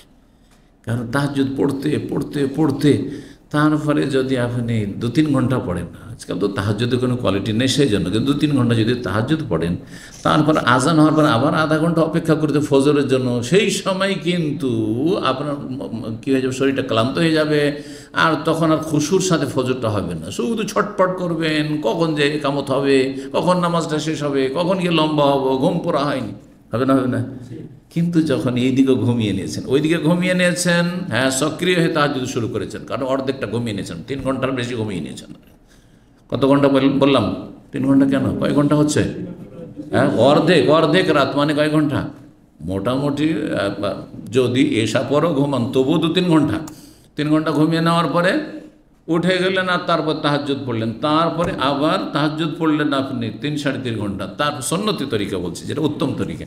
তারপরে 1 ঘন্টাও যদি ঘুমিয়ে নেন, শরীরটা ফ্রি হয়ে গেছে, ফজর পড়ার জন্য শরীর অ্যাক্টিভ হয়ে গেছে, আর কোনো রকমের ক্লান্তি নেই। জি, দাউদ আলাইহিস সালামের হিসাব বললাম আপনাদেরকে। ওয়াসুম ইয়াওমান, একদিন তিনি রোজা রাখতেন, ওয়ুফতির, একদিন তিনি দিনে পানাহার করতেন। তাহলে দিনেও পানাহার করা উচিত। দিনটা আল্লাহ খাওয়া দাওয়ার জন্য আর রোজগারের জন্য পয়দা করেছেন, আর রাতকে আল্লাহ লেবাস করেছেন, লেবাস দিয়ে মানুষ ঢাকে, সুতরাং শরীরটাকে ঢেকে আপনি কি করেন, ঘুমান। হ্যাঁ, অন্ধকার আপনাকে ঢেকে এনেছে, আপনি ঘুমিয়ে পড়েন। জি, রাতের ঘুমের বিকল্প নেই, রাতের 2 ঘন্টা ঘুম দিনের 6 ঘন্টা ঘুমের চাইতে ভালো। আলী রাদিয়াল্লাহু তাআলা বলছেন, ওয়াহুয়া কাউল আয়েশা, আয়েশা রাদিয়াল্লাহু তাআলা আনহার বাণীর মর্ম কথাই হচ্ছে এটি। তিনি কি বলেছেন, মা আলফাহু সাহরু ইনদি ইল্লা নাইমান, ভোর রাত্র নবী সাল্লাল্লাহু আলাইহি ওয়াসাল্লামকে সবসময় আমার কাছে ঘুমন্ত অবস্থায় পেয়েছে। মানে নবী সাল্লাল্লাহু আলাইহি ওয়াসাল্লাম সবসময় ফজরের আগে খানে ঘুমিয়ে থাকতেন। সাহার মানে পুরো সাহারির সময় না, একবারে শেষ সময়টাই, মানে ফজরের আজানের আগে তিনি 1 থেকে 1.5 ঘন্টা এই সময়টা কি করতেন, ঘুমাতেন। কারণ দাউদ আলাইহিস সালামের সুন্নতটি হচ্ছে সবচেয়ে উত্তম সুন্নাত, আর নবী সাল্লাল্লাহু আলাইহি ওয়াসাল্লাম উত্তম তাহাজ্জুদ পড়তেন, যেটা এখানে নির্দেশ দিয়েছেন। মনে থাকবে, তাহাজ্জুদের উত্তম সময় অর্ধেক ঘুমিয়ে রাতকে 2 ভাগে ভাগ করেন। অর্ধেক রাত কি করেন, প্রথম দিকে ঘুম, তারপরে হ্যাঁ বাকি যে অর্ধেক গোটা রাতকে 3 ভাগ করেন, তারপরে 3 ভাগের 1 ভাগ হ্যাঁ তাহাজ্জুদ, আর গোটা রাতকে 6 ভাগের 1 ভাগ করেন, তারপরে 6 ভাগের 1 ভাগ শেষ দিকে আবার ঘুম। প্রথম দিকে ঘুম, শেষেও ঘুম, আর মাঝখানে আপনার এই সময়টা সবচেয়ে উত্তম সময়, একেবারে শান্ত। কারণ ফজরের আগে একটু হট্টগোল শুরু হয়েই যায়, অনেকে কাজকর্মে যাচ্ছে, ফজরের আগে হইচই শুরু হয়ে যায়। একবারে যখন পৃথিবী শান্ত হয়ে গেছে, দুনিয়া ঘুমিয়ে আছে, পশু পাখি সব কিছুই ঘুমিয়ে আছে, সেই সময়টা আল্লাহর সাথে নির্জনে কথোপকথন আর মোনাজাত, চুপিসারের গোপন আলাপ, এটা সবচেয়ে উত্তম। আল্লাহ তৌফিক দান করেন। 3420 নম্বর হাদিস বর্ণনা করছেন আমর ইবনে আউস সাকাফি। তিনি শুনেছেন আব্দুল্লাহ বিন আমর থেকে, তিনি বলছেন, কাল আলী রাসূলুল্লাহ, রসুল আমাকে বলেছেন, আহাব্বুস সিয়ামির আল্লাহ সিয়াম দাউদ, আল্লাহর কাছে সবচেয়ে প্রিয় রোজা হচ্ছে দাউদ আলাইহিস সালামের রোজা।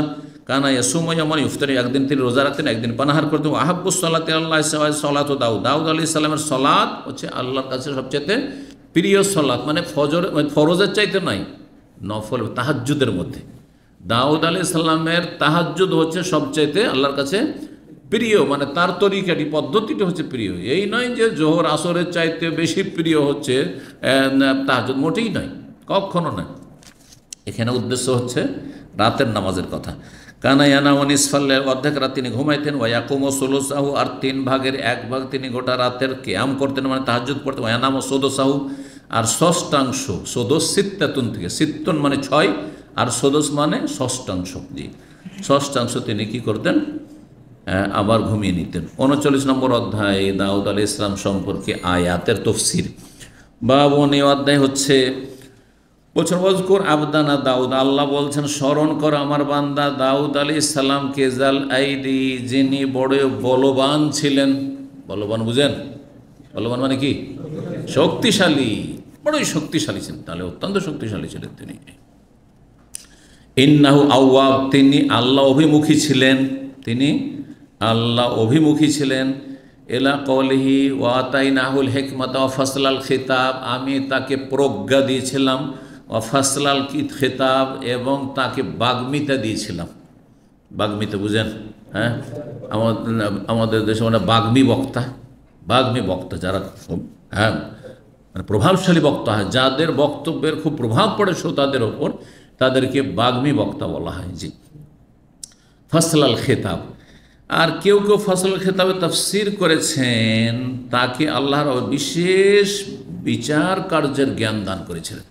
বিচার, সুবিচার কেমন করে করতে হবে, কিভাবে বিচার করলে সুবিচার হবে, ন্যায় প্রতিষ্ঠা হবে, এই ক্ষমতা আল্লাহ তাকে স্পেশালি দিয়েছিলেন। জি, মুজাহিদ, ইমাম মুজাহিদ রাহিমাহুল্লাহ বলছেন যে ফসল আল খেতাব মানে আল ফাহম ফিল কাযা, বিচার কার্যের তাকে আল্লাহ কি দিয়েছিলেন, জ্ঞান দিয়েছিলেন, বুঝ দিয়েছিলেন।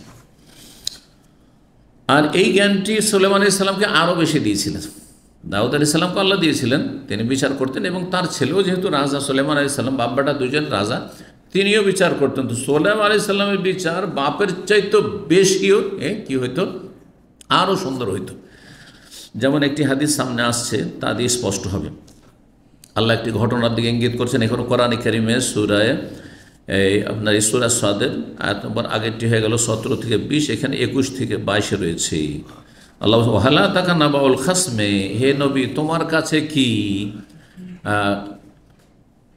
ঝগড়ায় লিপ্ত বা দ্বন্দ্বে লিপ্ত একটি দলের বা দুই পক্ষের সংবাদ এসছে, ঘটনার কথা এসছে, দুইজন একটি বিষয়ে কি দ্বন্দ্বে লিপ্ত হয়েছে। কি ছিল তাদের দ্বন্দ্ব আসছে, তো যখন এই খবর কি এসছে, তারপরে গোটা আয়াত যেহেতু নেই, ওয়ালা তুশতিত, তুমি বিচার করো কিন্তু তুমি তাতে সীমা লঙ্ঘন করিও না, মানে অবিচার করিও না। লা তুসরিফ, তুশতিত মানে হয় সাতাত, মানে হচ্ছে বাড়াবাড়ি করা, মানে জুলুম করে দাও, এটা করিও না। ওয়াহদেনা ইলা সাওয়াইস সিরাত, না এখানে যারা বিচার চাইতে এসেছিল দাউদ আলাইহিস সালামের কাছে, তারা এসে বলল আপনি আমাদের মাঝে বিচার করে দেন, এই হচ্ছে ঘটনা, এই লোক আমার সাথে এই করেছে, অন্যায় করেছে, এটা কি ঠিক হচ্ছে তার, এখন করণীয় কি, কোনটাতে ইনসাফ হবে, করে বিচার করে দেন, সুবিচার করেন। ওয়ালা তুশতিত, এবং আপনি কিন্তু অবিচার করিয়েন না, আবার কারো পক্ষ নিয়েন না। এইভাবে বিচার চাইতে এসে তারা বলেছিল। ওয়াহদেনা ইলা সাওয়াইস সিরাত, এবং আমাদেরকে আপনি সঠিক পথ বাতলে দেন যে কিভাবে সমাধান হলে ভালো। তারপরে কেসটি এখানে উল্লেখ, ইন্না হাজা আখি, বলছে এটা হচ্ছে আমার ভাই, এটা হচ্ছে আমার ভাই। লাহু তিসউ ওয়া তিসউনা নাজা, তার কাছে 99টি দুম্বা আছে বা দুম্বি আছে। নাজাতুন বলা হয় দুম্বা রাখে আপনার, তো দুম্বা বা দুম্বি আছে তার কাছে। নাজাতুন যেমন দুম্বাকে বলা হয় পশুর মধ্যে, তেমনি নারীকেও বলা হয়, নারীকে বলা হয় নাজাতুন শব্দ বলা হয়, নারীর ক্ষেত্রেও নাজা ব্যবহার হয়। তো ইউকালুল মারআতি, বলছেন ইমাম বুখারী যে নারী জাতিকে কি বলা হয়, নাজা বলা হয়। ওয়া ইউকালু লাহা আইদান শাতুন, আর শাতুন বকরি বা দুম্বা এগুলোকেও নাজা বলা হয়। আজকাল ওই নাজা শব্দ ব্যবহার হয় এই দুম্বার ক্ষেত্রে বা মেষ বা বকরির ক্ষেত্রে। ওয়ালিয়া নাজাতু ওয়াহিদা, ওর কাছে 99টি আছে, আমার কাছে একটা আছে, আমি তো গরিব মানুষ, একটার মালিক, ও 99-এর মালিক, আর গোটা পাল্টাই তার। তো ও বলছে যে তুমি আর একটা রেখে করবে কি, ওইটাও দিয়ে দাও। এটা কি ঠিক হচ্ছে? এটা কি ঠিক হচ্ছে? এই ছিল বিচার। ও গায়ের জোরে এখন 100 নেবে। বড় বড় পয়সাওয়ালারা এই করে, পয়সাওয়ালারা বিশাল কি ওই চা বাগান তৈরি করবে, চা বাগানের লোকেরা অধিকাংশই জালে, এইরকমই জানাবে বিভিন্ন ফার্ম করছে বড় বড় পয়সাওয়ালারা, এলাকার গরিবদের জমি জায়গাগুলি জবরদস্তি দখল করে নিচ্ছে, দিবি দে, না হলে ফিরিয়ে নেবো, আর না হলে যা দিচ্ছে দাম এই যে অল্প পয়সা নেই আর রেজিস্ট্রি করে দিয়ে যা। জানেন না এইসব?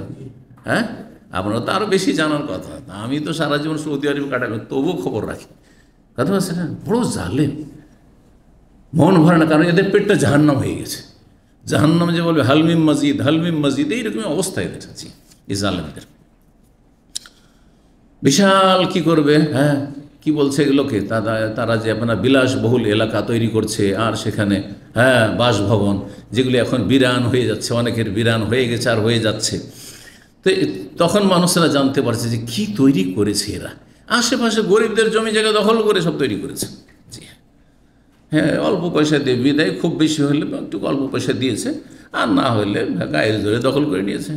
রেস্ট্রিতে উপায় নেই, কারণ ক্ষমতা তাদের হাতে, অথবা প্রশাসনের কোনো বড় বড় আপনার অফিসার ইত্যাদি, আল্লাহ তাদের অনিষ্ট থেকে রক্ষা করুন এবং তাদের অনিষ্ট দিয়ে তাদেরকে ক্ষতিগ্রস্ত করুন। তো ঘটনাটা এরকম ছিল। বলিয়া না যত ফাকাল আকফেলনিহা, ও কি বলছে, আমার কাছে একটা, ওর কাছে 99টা, তারপরে বলছে যে এটা দিয়ে দাও আমাকে, আকফেলনিহা, সেটা আমাকে দিয়ে দাও। ও যেমন কোরআনে কারীম সূরা আলে ইমরানে রয়েছে আয়াত নম্বর 37, ও কাফালাহা জাকারিয়া, কাফালাহা মানে জাকারিয়া, মারিয়াম আলাইহিস সালামের দেখাশোনার দায়িত্ব জাকারিয়া নিলেন। তো এই যে বকরিটা, তোমার যে একটা বকরি আছে ওইটাও আমার পালে দিয়ে দাও, তুমি আর নিয়ে কী করবে, একটা বকরি রেখে কী করবে, সেটাও আমাকে দিয়ে দাও।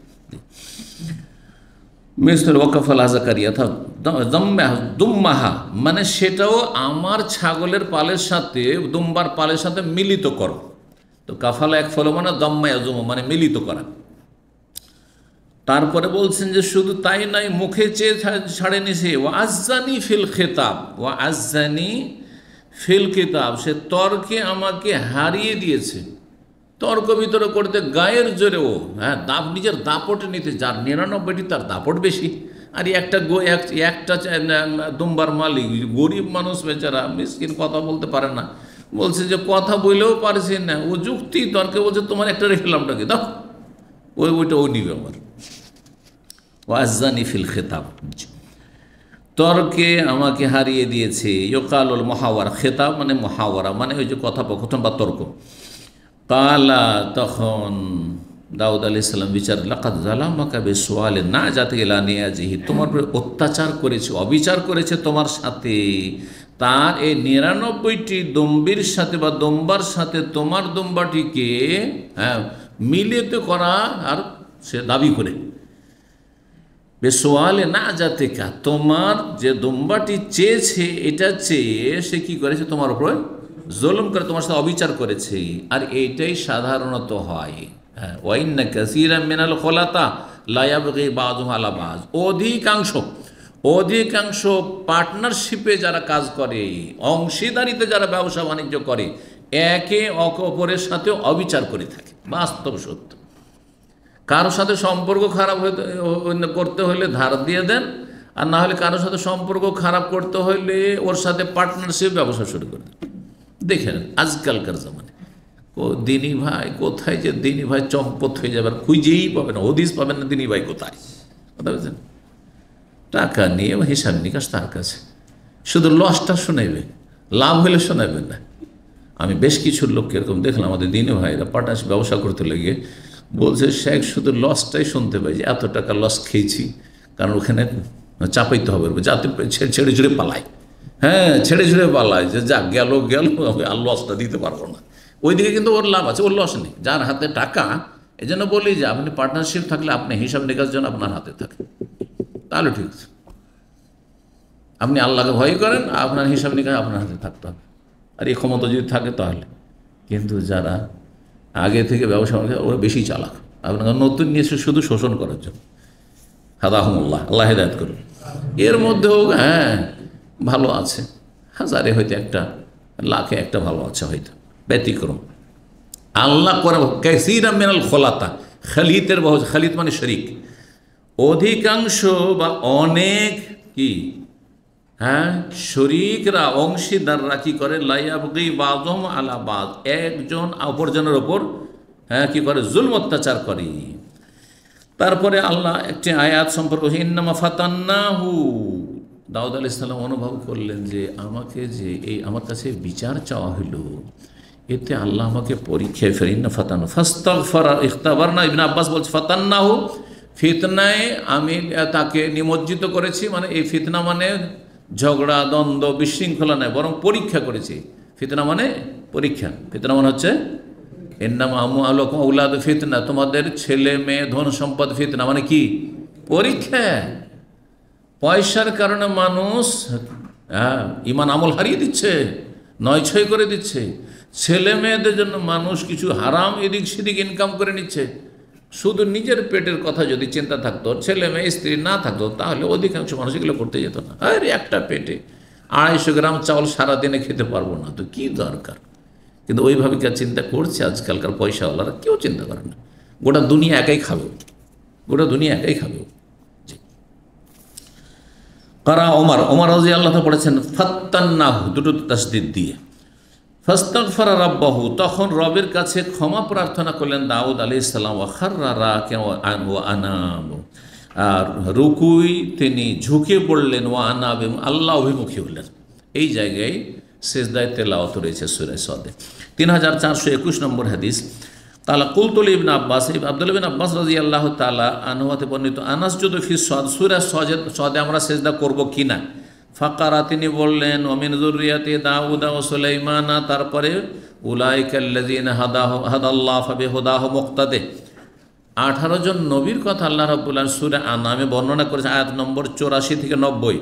তারপরে বলছে উলাইকাল্লাযিনা হাদাল্লাহ, এই যে 18 জন নবী, এদেরকে আল্লাহ বিশেষভাবে হেদায়াত প্রদান করেছেন, হেদায়াত প্রাপ্ত করেছেন, সার্টিফিকেট, হেদায়াতের সার্টিফিকেট। আমার জন্য আপনাদের জন্য কোনো হেদায়াতের সার্টিফিকেট আজ আছে কাল নাই, হতে পারে কচুর পাতার পানির মতো টলমল। আল্লাহ হেফাজত করুক। আল্লাহুম্মা সাব্বিতনা ফিদ দুনিয়া ওয়াল আখিরাহ বিল কওলিস সাবিত। তো আল্লাহ বলছেন ফাবিহুদাহু মুক্তাদি, আল্লাহ বলছেন তাদেরকে হেদায়েত করেছি, হেদায়েতের সার্টিফিকেট দিয়েছি, সুতরাং তাদের হেদায়েতের আদর্শের তুমি অনুসরণ করো। হে নবী মুহাম্মদ সাল্লাল্লাহু আলাইহি ওয়াসাল্লাম, নবীকে বলছেন, শেষ নবীকে, যে আগের নবীদের কি করো তুমি? ইক্তেদা করো, ইক্তেদা করো। ইক্তেদা মানে কি? অনুসরণ করা। এই জন্য নামাজে মুক্তাদি বলা হয়। কেন? ইমামের অনুসরণ করতে হয়, সেই জন্য মুক্তাদি বলা। ইক্তাদে, তাদের ইক্তেদা করো, তাদের আদর্শের ইক্তেদা করতে বলা হয়েছে। তাহলে বোঝা গেল ব্যক্তির ইক্তেদা করতে বলা হয়নি, কার করতে বলা হয়েছে?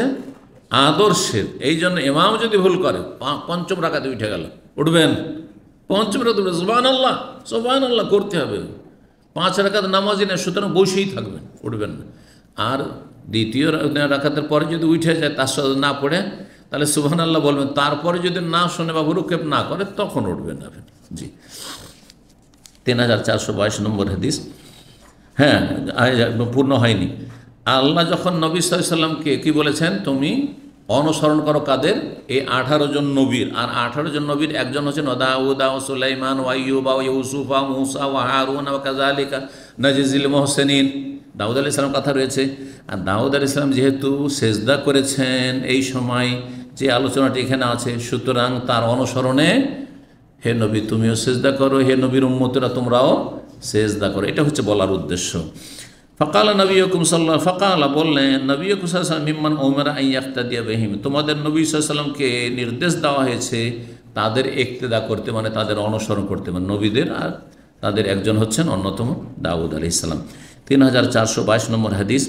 ইবনে আব্বাস রাদিয়াল্লাহু তাআলা আনহু হতে বর্ণিত, বলছেন লাইসা সদ মিন আযাইমিস সুজুদ, সূরা সদের সেজদাটি আবশ্যক নয়, আবশ্যক কোনটি নয়, সুন্নাত। সঠিক হচ্ছে সুন্নাতে মুআক্কাদা। কিন্তু সূরা সদের সেজদার চাইতে অন্যগুলির তাকিদ বেশি আছে, আর এটি সুন্নাত মুস্তাহাব। ও রায়তুন নবী ইয়াসজুদু ফিহা, তবে নবী সাল্লাল্লাহু আলাইহি ওয়াসাল্লাম আমি সেজদা করতে দেখেছি। সুতরাং সূরা সদে সেজদা করা হচ্ছে নবী সাল্লাল্লাহু আলাইহি ওয়াসাল্লামের সুন্নত। আর দাউদ আলাইহিস সালামের ঘটনা রয়েছে, ওখানে তিনি রুকুতে এবং সেজদায় লুটিয়ে পড়েছিলেন, সুতরাং ইস্তিগফার করে আল্লাহর কাছে। সুতরাং সেজদা করা সেখানে বাঞ্ছনীয় বা সেজদা করা মুস্তাহাব। এই সেজদা নিয়ে ইখতিলাফ রয়েছে, সূরা সদের সেজদা নিয়ে ইখতিলাফ রয়েছে ফুকাহাদের মাঝে। হানাফি মযহাবে রয়েছে, আহলুল হাদিসদের কাছেও রয়েছে সূরা সদে সেজদা, কিন্তু শাফি মযহাবে সূরা সদে সেজদা নেই, একটা কমিয়ে দিল ওইখানে। আর সূরা হজের 2টি সেজদা আহলে হাদিসের কাছে 2টি রয়েছে, কিন্তু হানাফিদের কাছে শেষ সেজদাটি নেই, সূরা হজের শেষ সেজদাটি নেই। সুতরাং হানাফিদের কাছেও 14টি হয়ে গেল, কিন্তু পার্থক্য হচ্ছে যে সদ কমিয়েছে শাফিরা, আর হজের দ্বিতীয় সেজদা কমিয়েছে হানাফিরা। পক্ষান্তর আহলুল হাদিস যারা বা হাম্বলি বা মুহাদ্দিসিনে কেরাম সবাই বলছেন যে কোরআনে কারিমে কয়টি সেজদা রয়েছে?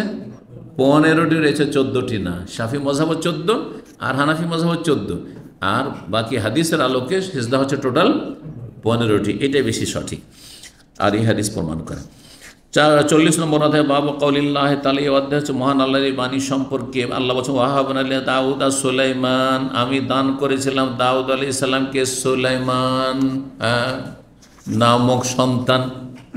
সুলাইমান তাকে তার পুত্র হিসাবে দান করেছিলাম। নেমাল আবদু, এই সুলাইমান বড়ই ভালো বান্দা ছিলেন আমার, নেমা, জি মানে ভালো নেক বান্দা ছিলেন। ইন্নাহু আউয়াব, তিনি ছিলেন বা সে ছিল আল্লাহভিমুখী। সূরা সাদের আয়াত নম্বর 30। আউয়াব মানে রাজে, মানে আল্লাহর দিকে প্রত্যাবর্তন, আল মুনিব মানে আল্লাহ অভিমুখী। দোয়া করেছিলেন সুলাইমান আলাইহিস সালাম, রব্বিগ ফিরলি ওয়াহাবলি মুলকান, আল্লাহ আমাকে ক্ষমা করে দাও এবং আমাকে এমন রাজত্ব দান করো, লা ইয়ামবাগি লি আহাদিন মিন বাদি, আমার পরে কারো জন্য যেন সেটা সমীচীন না, কেউ না পায়। আমাকে এমন রাজত্ব দান করো যেই রাজত্ব পৃথিবীতে কিয়ামত পর্যন্ত আর কোনো ব্যক্তি, কোনো শাসক যেন না পায়। পেয়েছে? বিশাল বিশাল রাজত্ব পেয়েছে হয়তো, হ্যাঁ, কিন্তু হ্যাঁ কিসের রাজত্ব পায়নি?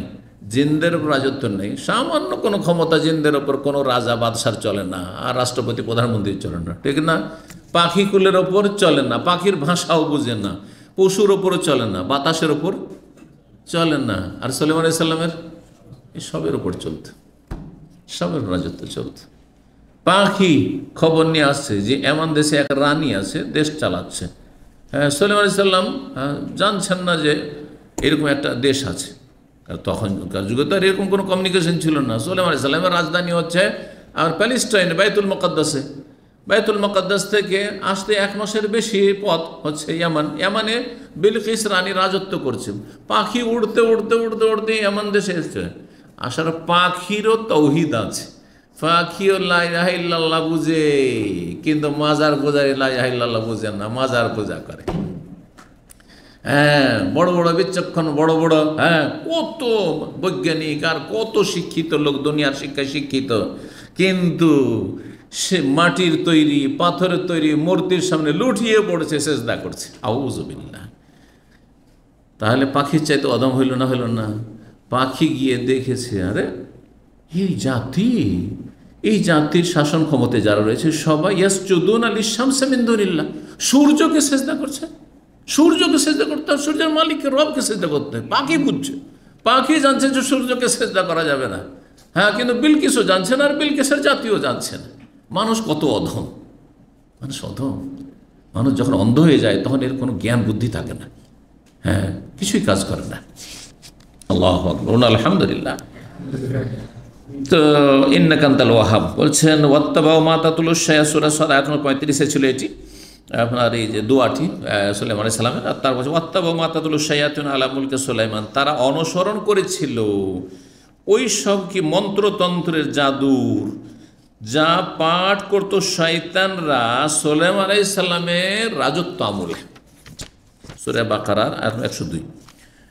তারপরে সুলাইমান আলাইহিস সালাম সম্পর্কে আল্লাহ কোরআন বলছেন, বলে সুলাইমান আর রিহা, আমি অনুগত করে দিয়েছিলাম, বশীভূত করে দিয়েছিলাম বাতাসকে, ঝড়ো হাওয়াকে। কার? সুলাইমান আলাইহিস সালামের। গদুওয়াহা শাহরুন, সকালবেলা 1 মাসের বাদ বাতাসে উড়িয়ে নিয়ে যেত তাকে। রাওয়াহুয়া, বিকালবেলা 1 মাসের পথ বাতাসে তাকে উড়িয়ে নিয়ে, বাতাসে বসে গেলেন, চলে গেলেন। আজকাল প্লেনের জন্য টিকিট করো, খরচ করো, ভিসা করো, তাই না? সুবহানাল্লাহ। এখনও রাজা আছে, হ্যাঁ, যে চলো, হ্যাঁ, বিপদ, হ্যাঁ, সীমা কাছে এসে, সুতরাং চলো বাতাসে উড়ে চলে যাব। ক্ষমতা আছে? কোনো ক্ষমতা নেই। আল্লাহ লা ইয়ামবাগি লি আহাদিন মিন বাদি, কারো জন্য যেন নয়। আল্লাহু আকবার। ভ্রমণ করতে, হ্যাঁ, তার মুজাহিদিনদেরকে নিয়ে, সাথী সঙ্গীদেরকে নিয়ে, সবকে নিয়ে, দল বলকে চল উড়ে চলো, বাতাসকে হোক বলে চলো উড়িয়ে নিয়ে চলো, 1 মাস একটু হাওয়া খেয়ে আসি। হ্যাঁ, আমার সমুদ্র বিচে যাচ্ছি, চলো একটু হাওয়া খেয়ে আসি, বিনোদন করে আসি। সুবহানাল্লাহ। 1 মাসের পর। ওয়াসালনা লাহু আইনাল কিতরি, এবং তার জন্য আমি, হ্যাঁ, গলিত তামার ঝর্ণা প্রবাহিত করেছিলাম। হ্যাঁ, আসালনা মানে আমি প্রবাহিত করেছিলাম, আর আইন মানে হচ্ছে ঝর্ণা, আইন মানে হচ্ছে ঝর্ণা, আর কিতর মানে হচ্ছে গলিত তামা। তামা বলছে আযাবনা লাহু আইনাল হাদিদ, লোহা বা তামার ঝর্ণাকে তার জন্য আমি গলিয়ে দিয়েছিলাম। গলিয়ে, সেটা একটা ঝর্ণার মতো, মানে তার কাছে তামা লোহা দিয়ে যে হাঁড়ি বাসন এই সেই আর বড় বড় ডেক আর অনেক কিছু তৈরি করতে হবে, সব রেডি আছে। ম্যাটেরিয়াল সব রেডি আছে, এই না যে ম্যাটেরিয়াল বিদেশ থেকে আসবে, কোন দেশ থেকে আসবে, তারপরে ফ্যাক্টরিতে, তারপরে তৈরি হবে, না না, না, সব ঝরনা। জি, আল্লাহু আকবার। আল্লাহ বলছেন যে তার কাজ করতো, হ্যাঁ, খেদমত করতো জিনেরা, জিন বসেছিল, সমস্ত জিন। বলছে অমিনাল জিন্নে, আর জিনদের একটা দল ছিল, মাইয়া আমালু বাইনা ইয়াদাইহি, যারা সুলাইমান আলাইহিস সালামের সামনে তারা কাজ করত, হ্যাঁ, মেহনত পরিশ্রম করত, বেইজনে রব্বিহি, রবের ইচ্ছায়। কার ইচ্ছায়? বেইজনিল্লাহ, রবের ইচ্ছায়। আর পীর সুফিদের বলছে কম বেইজনি, আমার ইচ্ছাতে জীবিত হও। এর চাইতে বড় কুফরি কি হইতে পারে চিন্তা করুন তো। সুলাইমান আলাইহিস সালামকে এত বড় আল্লাহ ক্ষমতা দিয়েছে, তারপরে বলছে জিনেরা যে তার, হ্যাঁ, বশীভূত হয়ে কাজ করত, সেটা কার ইচ্ছায়? আল্লাহর ইচ্ছায়। আল্লাহ চাইলে মোটেই না, অবাধ্য হয়ে যেত তারা। অমাইয়াজে মিনহুম আন আমরিনা, আর তাদের মধ্যে কেউ যদি আমাদের নির্দেশ থেকে, মানে সুলাইমান আলাইহিস সালামের নির্দেশ থেকে বিমুখ হয়, অবাধ্য হয়, জায়গায় এজিক মানে বক্রপথ, মানে বাঁকা চলে, সোজা চলছে না, লেবার সোজা চলছে না, বাঁকা চলছে, যদি এমনটা হয়, কোন লেবার? জিন লেবার যদি বাঁকা হয়, এই জন্য রব্বানা লা তুজিগ কুলুবানা যায়গুন থেকে ফাআমবাল্লাযী ফি কুলুবিহিম যায়গুন, যাদের অন্তরে কি আছে? বক্রতা আছে। তো অমাইয়াজিগ মিনহুম আন আমরিনা, আমাদের নির্দেশ থেকেও যদি বক্রপথ অবলম্বন করে, মানে অবাধ্য হয়, নজিগহু মিন আযাবিস সাঈর, তাহলে তাদেরকে বা তাকে জ্বলন্ত আগুনের শাস্তি আস্বাদন করাবো। ইয়ামালুনা লাহু মা ইয়াশা, এবং এই জিনগুলি সুলাইমান আলাইহিস সালামের জন্য তৈরি করত যা তিনি চাইতেন। কি? যেমন উদাহরণস্বরূপ মাহারিবা, মাহারে মেহরাবের বহুবচন। আজকালকার মেহরাব মানে মসজিদের মেহরাব, কিন্তু আরবি ভাষাতে মসজিদের মেহরাব এটা পরে এসছে।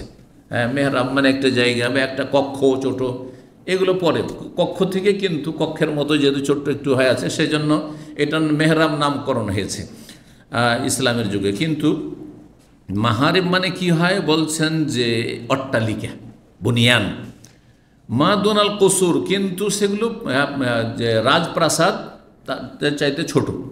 রাজপ্রাসাদ যেমন হয়, হ্যাঁ, তো রাজপ্রাসাদের চাইতে একটু ছোট। এইরকম মানে বিশাল বিশাল ভিলা আর বিশাল বিশাল ধরনের টাওয়ার তৈরি করছে। রাজপ্রাসাদে তো টাওয়ার থাকে না, বিশাল এরিয়া নিয়ে কত ভবন আছে, কত কিছু আছে। তাহলে এখানে বলা যায় মাহারিব মানে হচ্ছে বাসভবন, এটা বাসভবন, এগুলো তৈরি করত। আর কি তৈরি করতো জেনেরা?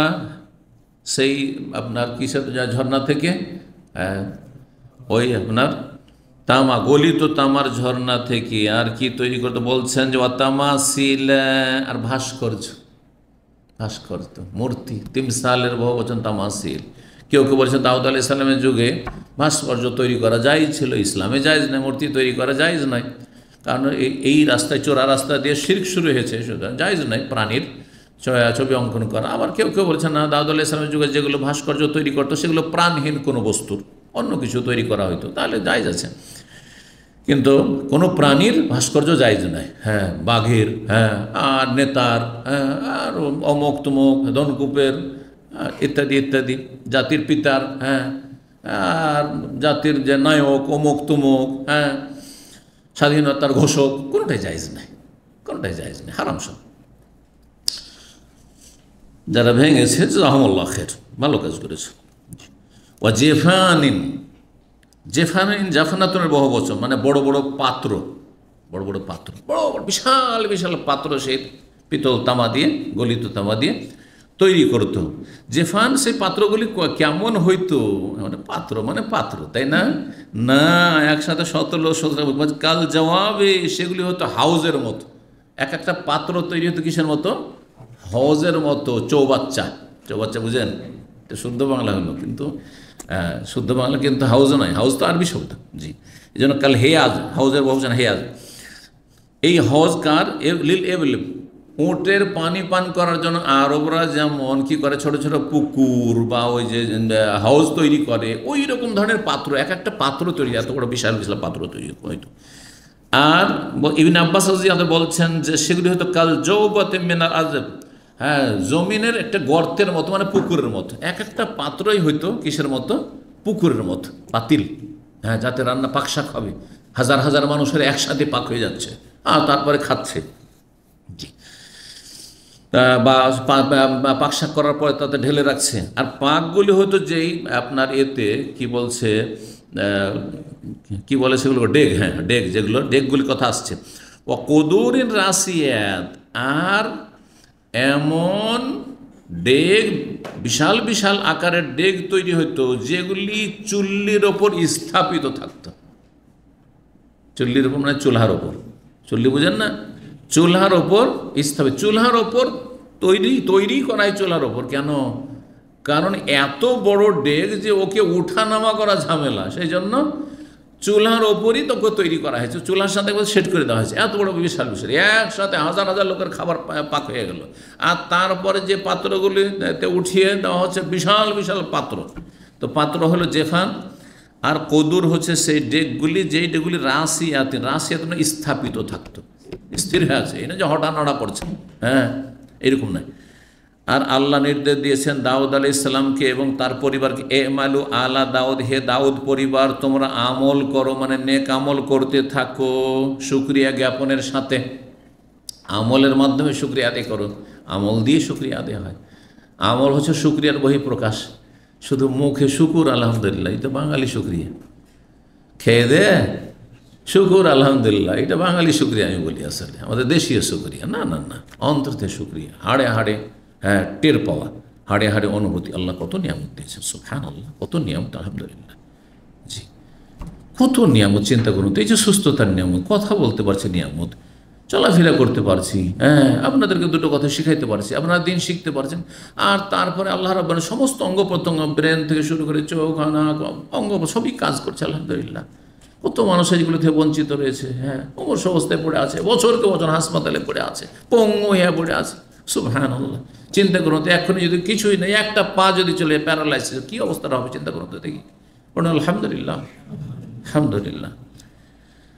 তো আল্লাহ বলছেন, হে দাউদ পরিবার তোমরা শুকরিয়া জ্ঞাপনের উদ্দেশ্যে আমল করো, কালিলুম মিন ইবাদিয়াশ শাকুর, আর আমার শুকুর গুজার বান্দার সংখ্যা খুবই স্বল্প।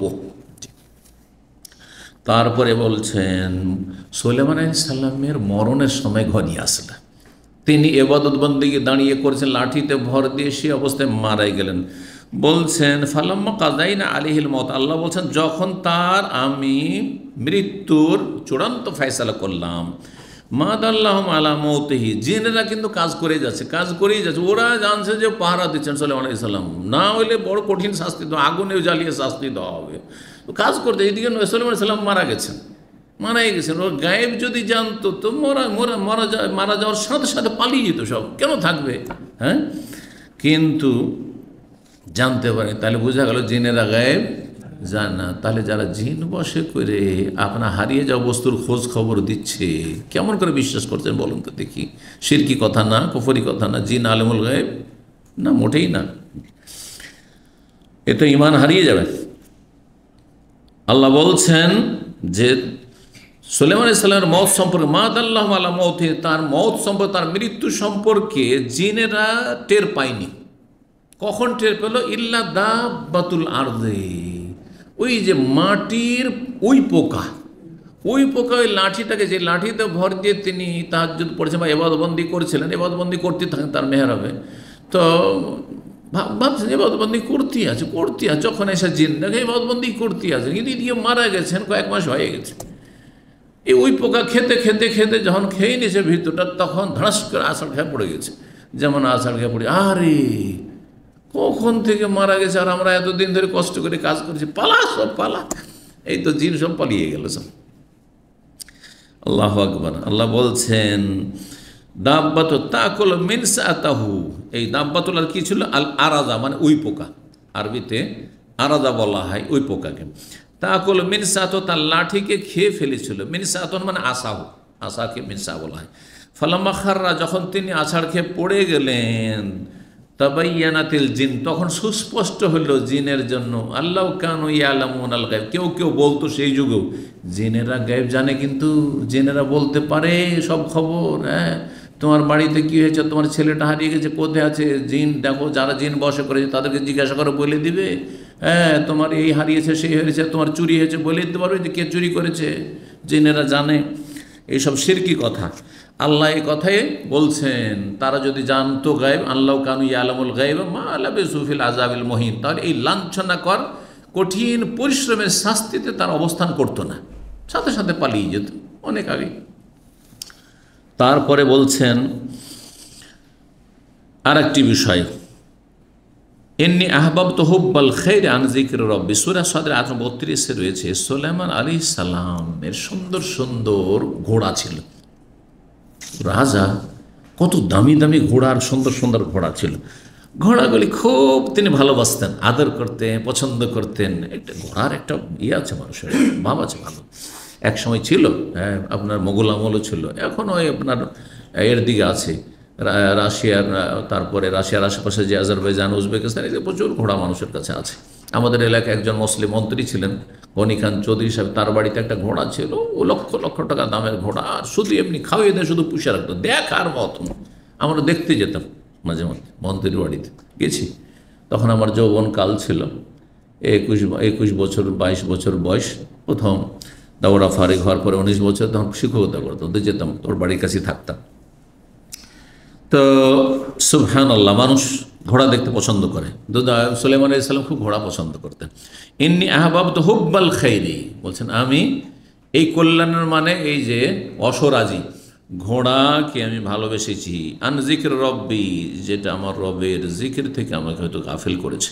কারণ ঘোড়া দেখতে দেখতে দেখতে, ঘোড়া কত এক একটা ঘোড়া দেখতে, ঘোড়া বিশেষ অনেক ঘোড়া, এই করতে করতে সূর্য ডুবে গেছে। জি, তো তখন তিনি আক্ষেপ করছেন, ফাতাফিকা মাসহাম বিসুক ওয়াল আনাক, তখন তিনি কি করছিলেন, ফাতাফিকা মানে লেগেছিলেন, মাসহান বিসুকে, সুক মানে হচ্ছে পা, আর আনাক মানে হচ্ছে গর্দন বা ঘাড়। তো সেই ঘোড়াগুলির অসরাজের গর্দন এবং পাগুলি তিনি আদরে বা পায়ে এবং গর্দনে হাত বুলাচ্ছিলেন। মাসাহায় আমসাহ মানে কি করা, মাসে করা মানে হাত ফেরানো, হাত বোলাচ্ছিলেন, মানে তিনি কি করছিলেন, আদর করছিলেন। আমরা কুরবানির খাসিকে এরকম করে কিন্তু আদর করি, করি না? করেছি, আমরা করেছি। তো এই করছিলেন, তাহলে এই অর্থটা কেউ কেউ করেছে। আবার আর একদল বলছেন না না, এখানে মাসাহা মানে হচ্ছে জবাই করা।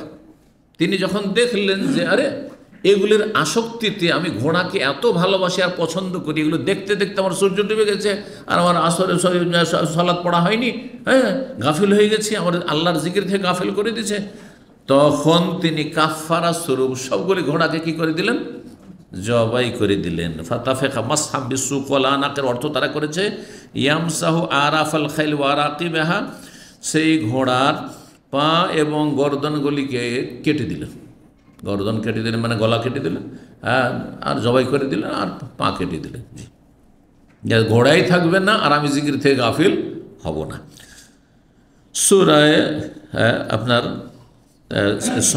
সূরা সদের আয়াত নম্বর 38 রয়েছে, এখানে রয়েছে আসফাদ শব্দটি রয়েছে, মুকাররানিনা ফিল আসফাদ, কিছু কিছু জিন ছিল যার অবাধ্য হইতো, বদমাইশি করতো, সেগুলিকে বন্দি করে রাখা হয়তো, শেকলাবদ্ধ করে রাখা হয়তো। আসফাদ, আসফাদ মানে ওয়েসাক, মানে শিকলে বাঁধা থাকতো তারা। মুজাহিদ বলছেন আসাফেনাতুল জিয়াদ, সাফেনাতুল জিয়াদ কি, সাফান আল ফারসু রাফা ইহদা রিজলাইহি হাত্তা ইয়াকুন আলা তারফিল হাফিরি। আসাফেনাতুল জিয়াদ মানে সুন্দর সুন্দর দ্রুতগামী ঘোড়া। সাফেনাত সুন্দর এবং তার সাথে প্রশিক্ষণপ্রাপ্ত ঘোড়া, ট্রেন ঘোড়া থাকতো সেগুলো, শিক্ষিত ঘোড়া মানে প্রশিক্ষণপ্রাপ্ত ঘোড়া, আর বড়ই সুন্দর ঘোড়াগুলি, আর সেই ঘোড়াগুলি খুব দ্রুতগামী ছিল। আর জিয়াদ, জয়্যিদ থেকে জিয়াদ শব্দটি রয়েছে, সাফেনাতুল জিয়াদ। এখানে ইমাম বুখারী একটি তাফসীর করছেন, সাফান আল ফারস, আরবরা বলে কখন রাফা এহদা রিজলাইহি, যখন এক ঘোড়া একটা পাকে উঠায়, যেন ঘোড়া যখন দৌড় দেয় তখন একটা পা উঠায়, যে এক পা, হাত্তা এখন আলা তারফিল হাফিরে,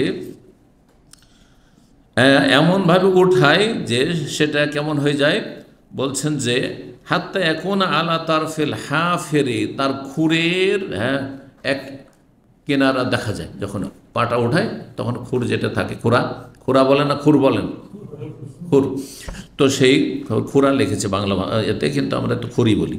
তো খুর বা খোরা হয়তো যে অনুবাদক লিখেছে সে হয়তো বেশি জানে। যে খোরাও ব্যবহার করা হয়তো শুদ্ধ ভাষায় অথবা আঞ্চলিক ভাষায়। বাংলা ভাষাতেও তো বিভিন্ন এলাকার সব তো ভাষা একরকম নেই, তাই না? জি। আর এমনকি লিখনই তো অনেক সময় আঞ্চলিক ভাষা প্রয়োগ হয়, লেখকের উপর নির্ভর করছে সেটা। আল জিয়াদ মানে সেরা, মানে দ্রুতগামী ঘোড়া। আর একটি আয়াতে রয়েছে যে ওয়ালাকাদ ফাতান্না সুলাইমান ওয়াল খাইন আলা কুরসিহি জাসাদান, সুলাইমান আলাইহিস সালামকে আমি পরীক্ষা করেছিলাম, ওয়াল খাইন আলা কুরসি, আর তার যে সিংহাসন ছিল যাতে বসে তিনি রাজত্ব করতেন, সেই সিংহাসনের ওপর একটি দেহকে আমি নিক্ষেপ করেছিলাম। আয়াত নম্বর 34 রয়েছে। এই দেহটি কি? একটি তফসির হচ্ছে যে শয়তান, মানে শয়তান সুলাইমান আলাইহিস সালামের রাজত্ব ছিনিয়ে নিয়েছিল, রাজত্ব দখল করে নিয়েছিল। এইরকম ইসরায়েলি কিছু রেওয়ায়ত রয়েছে, কিন্তু সেগুলি ভিত্তিহীন। কোরআন ও হাদিসে বা বিশুদ্ধ তফসিরে এই তফসির নাই। সহি তফসির যেটি দ্বিতীয় তফসির, জাসাদান মানে অসম্পূর্ণ, তার একটি বাচ্চা ভূমিষ্ঠ হয়েছিল, যেই বাচ্চাটিকে উদ্দেশ্য করে রেখে জাসাদের একটা দেহ, মানে অসম্পূর্ণ দেহ, অসম্পূর্ণ দেহ, এই কথা বলা হয়েছে। তারপরে তার জন্য বাতাসকে কি করা হয়েছিল? হ্যাঁ, বাতাস, মৃদু বাতাস, মৃদু বাতাসের কথা রয়েছে ওই, জি, রোখা আন হাইসো আসাব, জি, মৃদু বাতাসের কথা, হাইসো আসাব, হাইসো শাহ, যেখানে চাইতেন তিনি।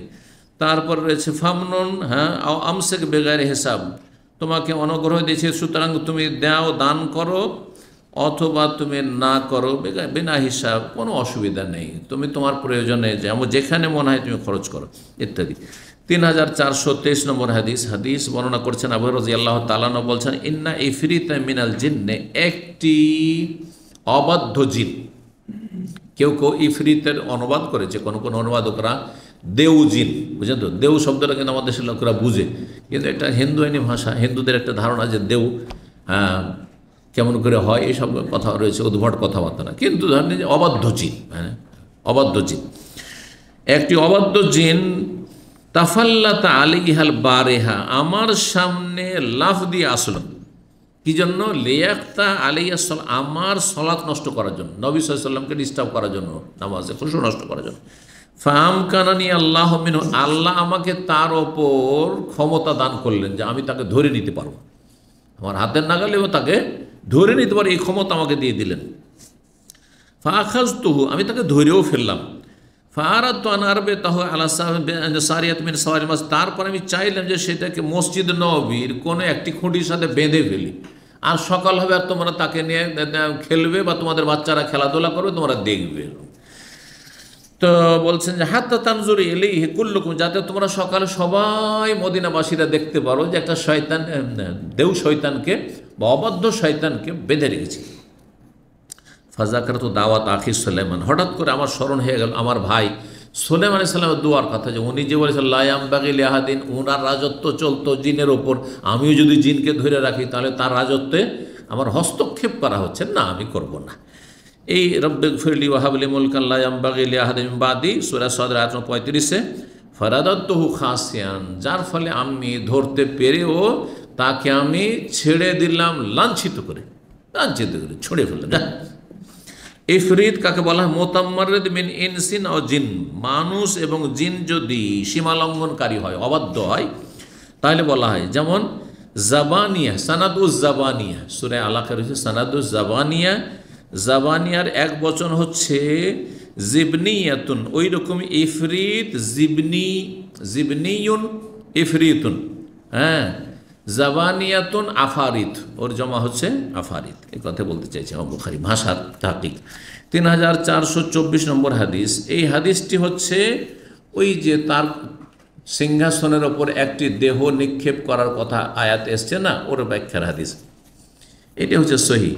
সেটা হচ্ছে আবু রাদিয়াল্লাহু তাআলা আনহু বলছেন যে নবী সাল্লাল্লাহু আলাইহি ওয়াসাল্লাম বলেন, কালা সুলাইমান ইবনে দাউদ, দাউদ আলাইহিস সালামের ছেলে সুলাইমান আলাইহিস সালাম নবী একবার বললেন, লা তুফান্নাল লাইলাতা আলা সাবিনা ইমরা, আজকের রাতে আমার 70টি, হ্যাঁ, স্ত্রীর কাছে আমি, হ্যাঁ, কি করব? প্রদক্ষিণ করব, মানে সহবাস করব, 70টি স্ত্রীর সাথে সহবাস করব।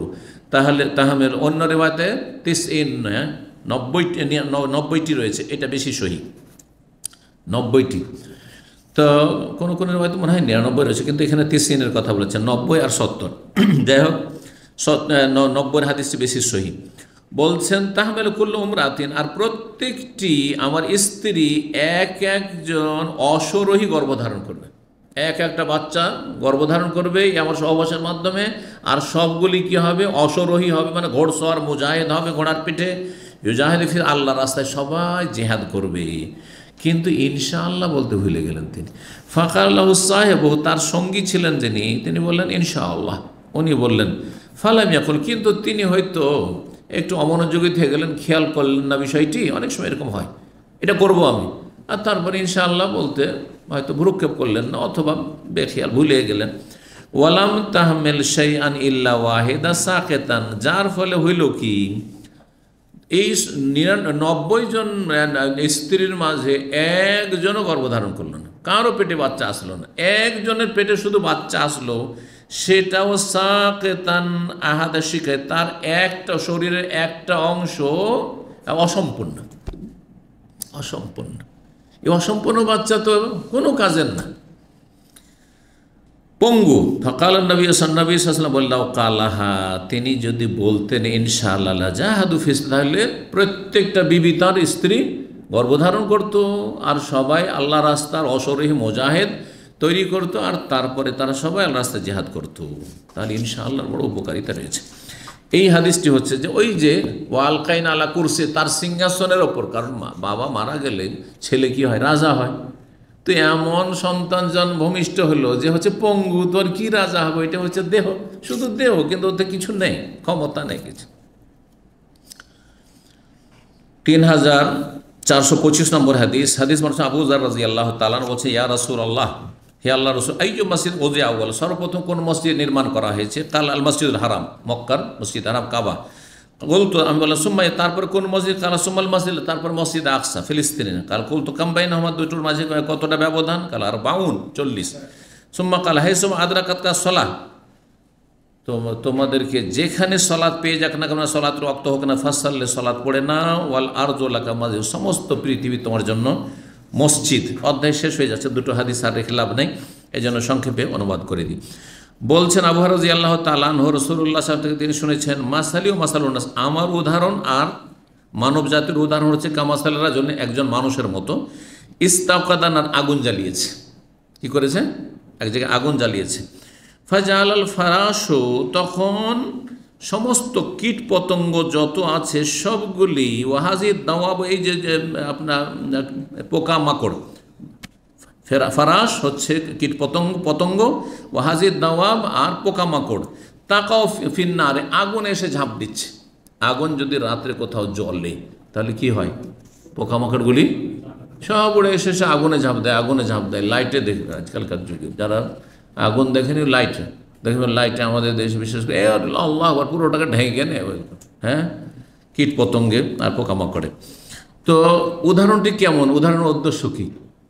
জাহান্নাম আল্লাহ তৈরি করে রেখেছেন, আগুন, হ্যাঁ, আর তারপরে মানুষকে আমি হেদায়েত করছি, কিন্তু মানুষ কি করছে?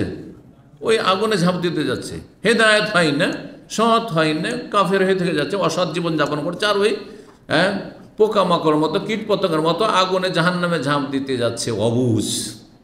অথচ আমি সেগুলিকে রক্ষা করার চেষ্টা করছি, তাদেরকে আমি জাহান্নামের আগুন থেকে রক্ষা করার চেষ্টা করছি। সর্বশেষ হাদিস বলছেন, কাল, ওই আগের হাদিস সনদের সাথে, ও কানাত ইমরাতান, দুইজন মহিলা ছিল, মা হোমা ইবনা হোমা, তাদের দুইজনের দুটো সন্তান ছিল, ছেলে সন্তান ছিল। যা আজ হঠাৎ করে নেকড়ে বাঘ আসলো, ফাজাহাবাবে ইবনে এহদা হোমা, ওই দুই মহিলার এক বাচ্চা, একজনের বাচ্চা নিয়ে চলে গেছে, খেয়ে ফেলেছে কিসে? নেকড়ে বাঘে। ফাকালা সাহেবা তোহা, তখন দুই মহিলার একজন বলছে, ইন্নামা জাহাবাবে ইবনেকে, তোমার বাচ্চাকে খেয়েছে, আমার বাচ্চা খায়নি। ওয়াকাল, ওখানে আর একজন মহিলা বলছে, ইন্নামা জাহাবে ইবনেকে, না, তোমার বাচ্চা খেয়ে তোমার ছেলেকে খেয়েছে, আমার ছেলে এটা। ও বলছে এটা আমার ছেলে, ও বলছে আমার এটা ছেলে, আর তোমারটাকে খেয়েছে। দুইজনই বলছে। এখন ফয়সালা কী হবে? একটা বাচ্চা নিয়ে কাড়াকাড়ি, কিন্তু দুইজনের তো আর বাচ্চা নাই, একজন অবশ্যই মিথ্যাবাদী।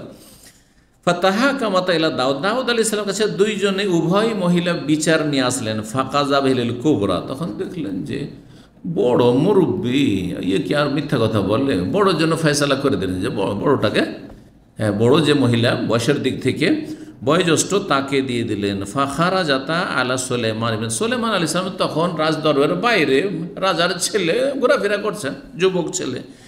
এই দুই মহিলা বেরিয়েছে, সোলেমান আলী ইসলামের পাশ দিয়ে অতিক্রম করছে। ফাখবারা তাহ, তারপর দুইজনে ঘটনা, দুইজনকে যখন জিজ্ঞাসা করলো সোলেমান কি হইল তোমাদের বিচার, হ্যাঁ ছেলে কাকে দিল, তখন এই দুজন মহিলা বলল যে এই বড়কে, এই যে মুরব্বী মহিলাকে দিয়ে দিলেন। ফাকাল ইতুনি বিসিকিন, আমি বিচার করে দিচ্ছি, আমি আর একটা বিচার করব। বাবার বিচারকে নাকচ করে আর একটা বিচার বলছে, নিয়ে আসো একটা ছুরি নিয়ে আসো, সিক্কিন।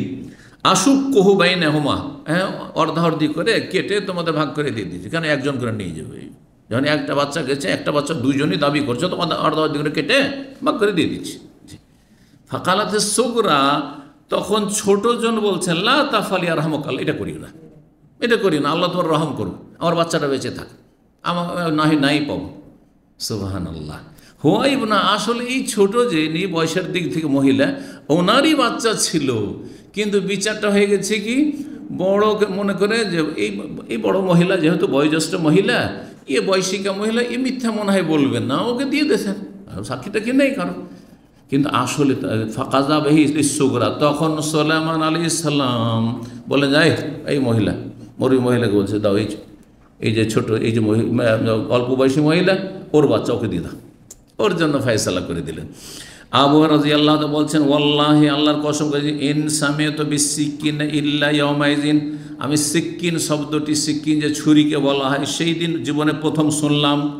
কেন? অমা কন্যা নাকুল, আমরা আরব দেশে ছুরিকে মুদিয়া বলতাম, আরব দেশে তাহলে সিক্কিন শব্দটি ছিল না, কিন্তু নবী সাল্লাল্লাহু আলাইহি ওয়াসাল্লাম সিক্কিন শব্দ ব্যবহার করেছেন। তাই নবী সাল্লাল্লাহু আলাইহি ওয়াসাল্লাম তাদের চাইতে বেশি আরবি জানতেন, অন্য এলাকার ভাষাও জানতেন। হাবশি ভাষায় সিক্কিন বলা হয়।